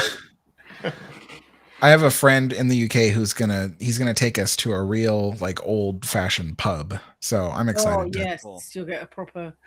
Yeah. Fish and chips. No, that's not proper pub food. I want to get like beef Wellington, but maybe not from the pub. I don't know, anywhere that has good beef Wellington. A really good gastro pub, you'll be able to get good beef Wellington. It's full of gas. What's if I went to like an old fashioned pub? What is good pub food there? Shepherd's pie. Oh yeah, shepherd's pie. There we go. Okay. I'm Irish, so Oh, yeah. bangers and mash. There you go. He's You're Irish. about as Irish as my little toe. Don't give me that. Oh, I don't speak. No, I'm not Irish in the fact I speak brogue. No, but I'm very Irish in my heritage. That's okay. Not like Boston Irish. No, God no. God no. That's a whole different kettle of fish. No. My family came from Kerry. You did say wicked pisser or something earlier, so. Oh, wicked pisser! I did that just because I could. No, I was just kidding. I have Irish in my heritage. I'm a little bit English, but more Irish. I'm more German and Irish, yeah. So Welsh. Me too. And Finnish. Leo? Hello, Leo? I'm Leo, here. you Oh yeah. we got Latin Zach over here. Yeah, I'm not Irish. But I do like shepherd pie. So. Yeah. Shepherd's pie. Bangers and mash is another good one, Alex. Yeah. Oh yeah, definitely. Decent English sausages. Say nothing. No. I like that sounds really good. Yeah. Steve's like, that's Alex's favorite now. Yep. You only like Cabbage sausage and mash. if it's got a bone in it. Jeez. Oh. I'm not touching that. Oh man. Good. And that's what she said. Yep. I've still got it. Yeah, It's not here. I still got it. Oh man. I can only imagine if she was here all 3 streams, it would have been dangerous. Would have been it would have hell. been it would have been a devolving mess. Yep. We've actually been quite sensible on this one. Yeah, because I'm I'm bored. asleep. I'm impressed you're still awake, to be Yeah, fair. I already closed my eyes a few times and woke up. He's so tired. He's spun around from passed out to awake. So he's back again. Yeah. Right, actually, Alex, because 1 minute he was snoring, and the next minute he was having a conversation with me about what was on the TV, and then he was snoring again, like in the space of 5 minutes. I don't remember. That was me after the second stream. I got off. I went and took a half-hour nap real fast, jumped up real fast. I'm like, oh, I gotta go light some fireworks off, and then jump back on. That was me. I took a quick nap before the second stream. Like, I gotta rest. I gotta take a Yeah. That's the only reason why Zach made it, because Yeah, he sometimes went to bed. Yeah. sometimes he doesn't even make it on a Friday. Yeah, he'll like If he's had a bad we're week like, oh, at he's school. asleep, Yeah. or he drinks something. Yeah. Well, I should be getting going because it's late here. Yeah, I think I know. Me we'll too. just call it a day. What time is it? Call it a year. 2:30. Oh my God! How are we still 2:30. awake? Yeah. And it's Yeah, we've and gone 3 Leo- hours. And Leo's at what 5:30. Oh my God! It's 4:24.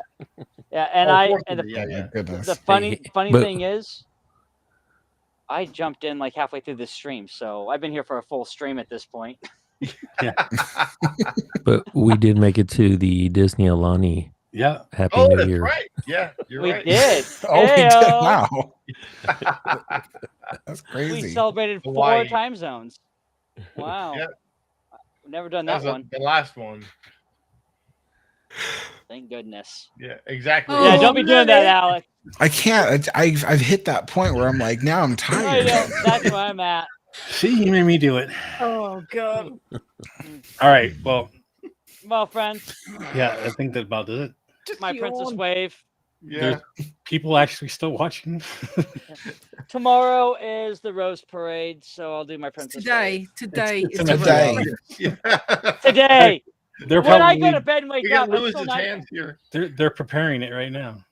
It's the rainy, Yeah, they're wet preparing Rose it. Parade. Yeah, I've done it. Yeah. I've done that twice, like 2 years in a row. Put the flowers on and stuff. Kinda Cool. crazy. That's fun. They're probably preparing it now because those Oh, floats yeah. Yeah. they start getting going right now, and then they'll be ready by the time show goes. So Yep. enjoy your New Year's Day, guys. Thank you so much for having me. Yeah. Thank you for being on. Yeah, James, Yeah. it was a lot of fun having you on. Yep. If You there's can come other back. people who Yeah. haven't You have to come subscribed, back on subscribe, again. share with friends and family, like this. Comment Oh below, my God! all You that good can't stuff. even speak. Like, follow, subscribe, Parents friends, and and friends and family. Smash that like button. Yeah. Smash it All like that I'm good gonna stuff. smash my face. Yeah, yeah. Leo, thanks for staying still the whole Yeah. time. Yeah. You're We need to get welcome. him. Hey. A You're prison welcome. actor. Happy New Year to everybody. Yeah. Yeah. Yeah. All right. Happy New Year. Leo. We'll see everybody later. Happy New Year, guys. Take care. See you Bye, later. everybody. Bye. Oh, there's no Zachs. I know, bloody.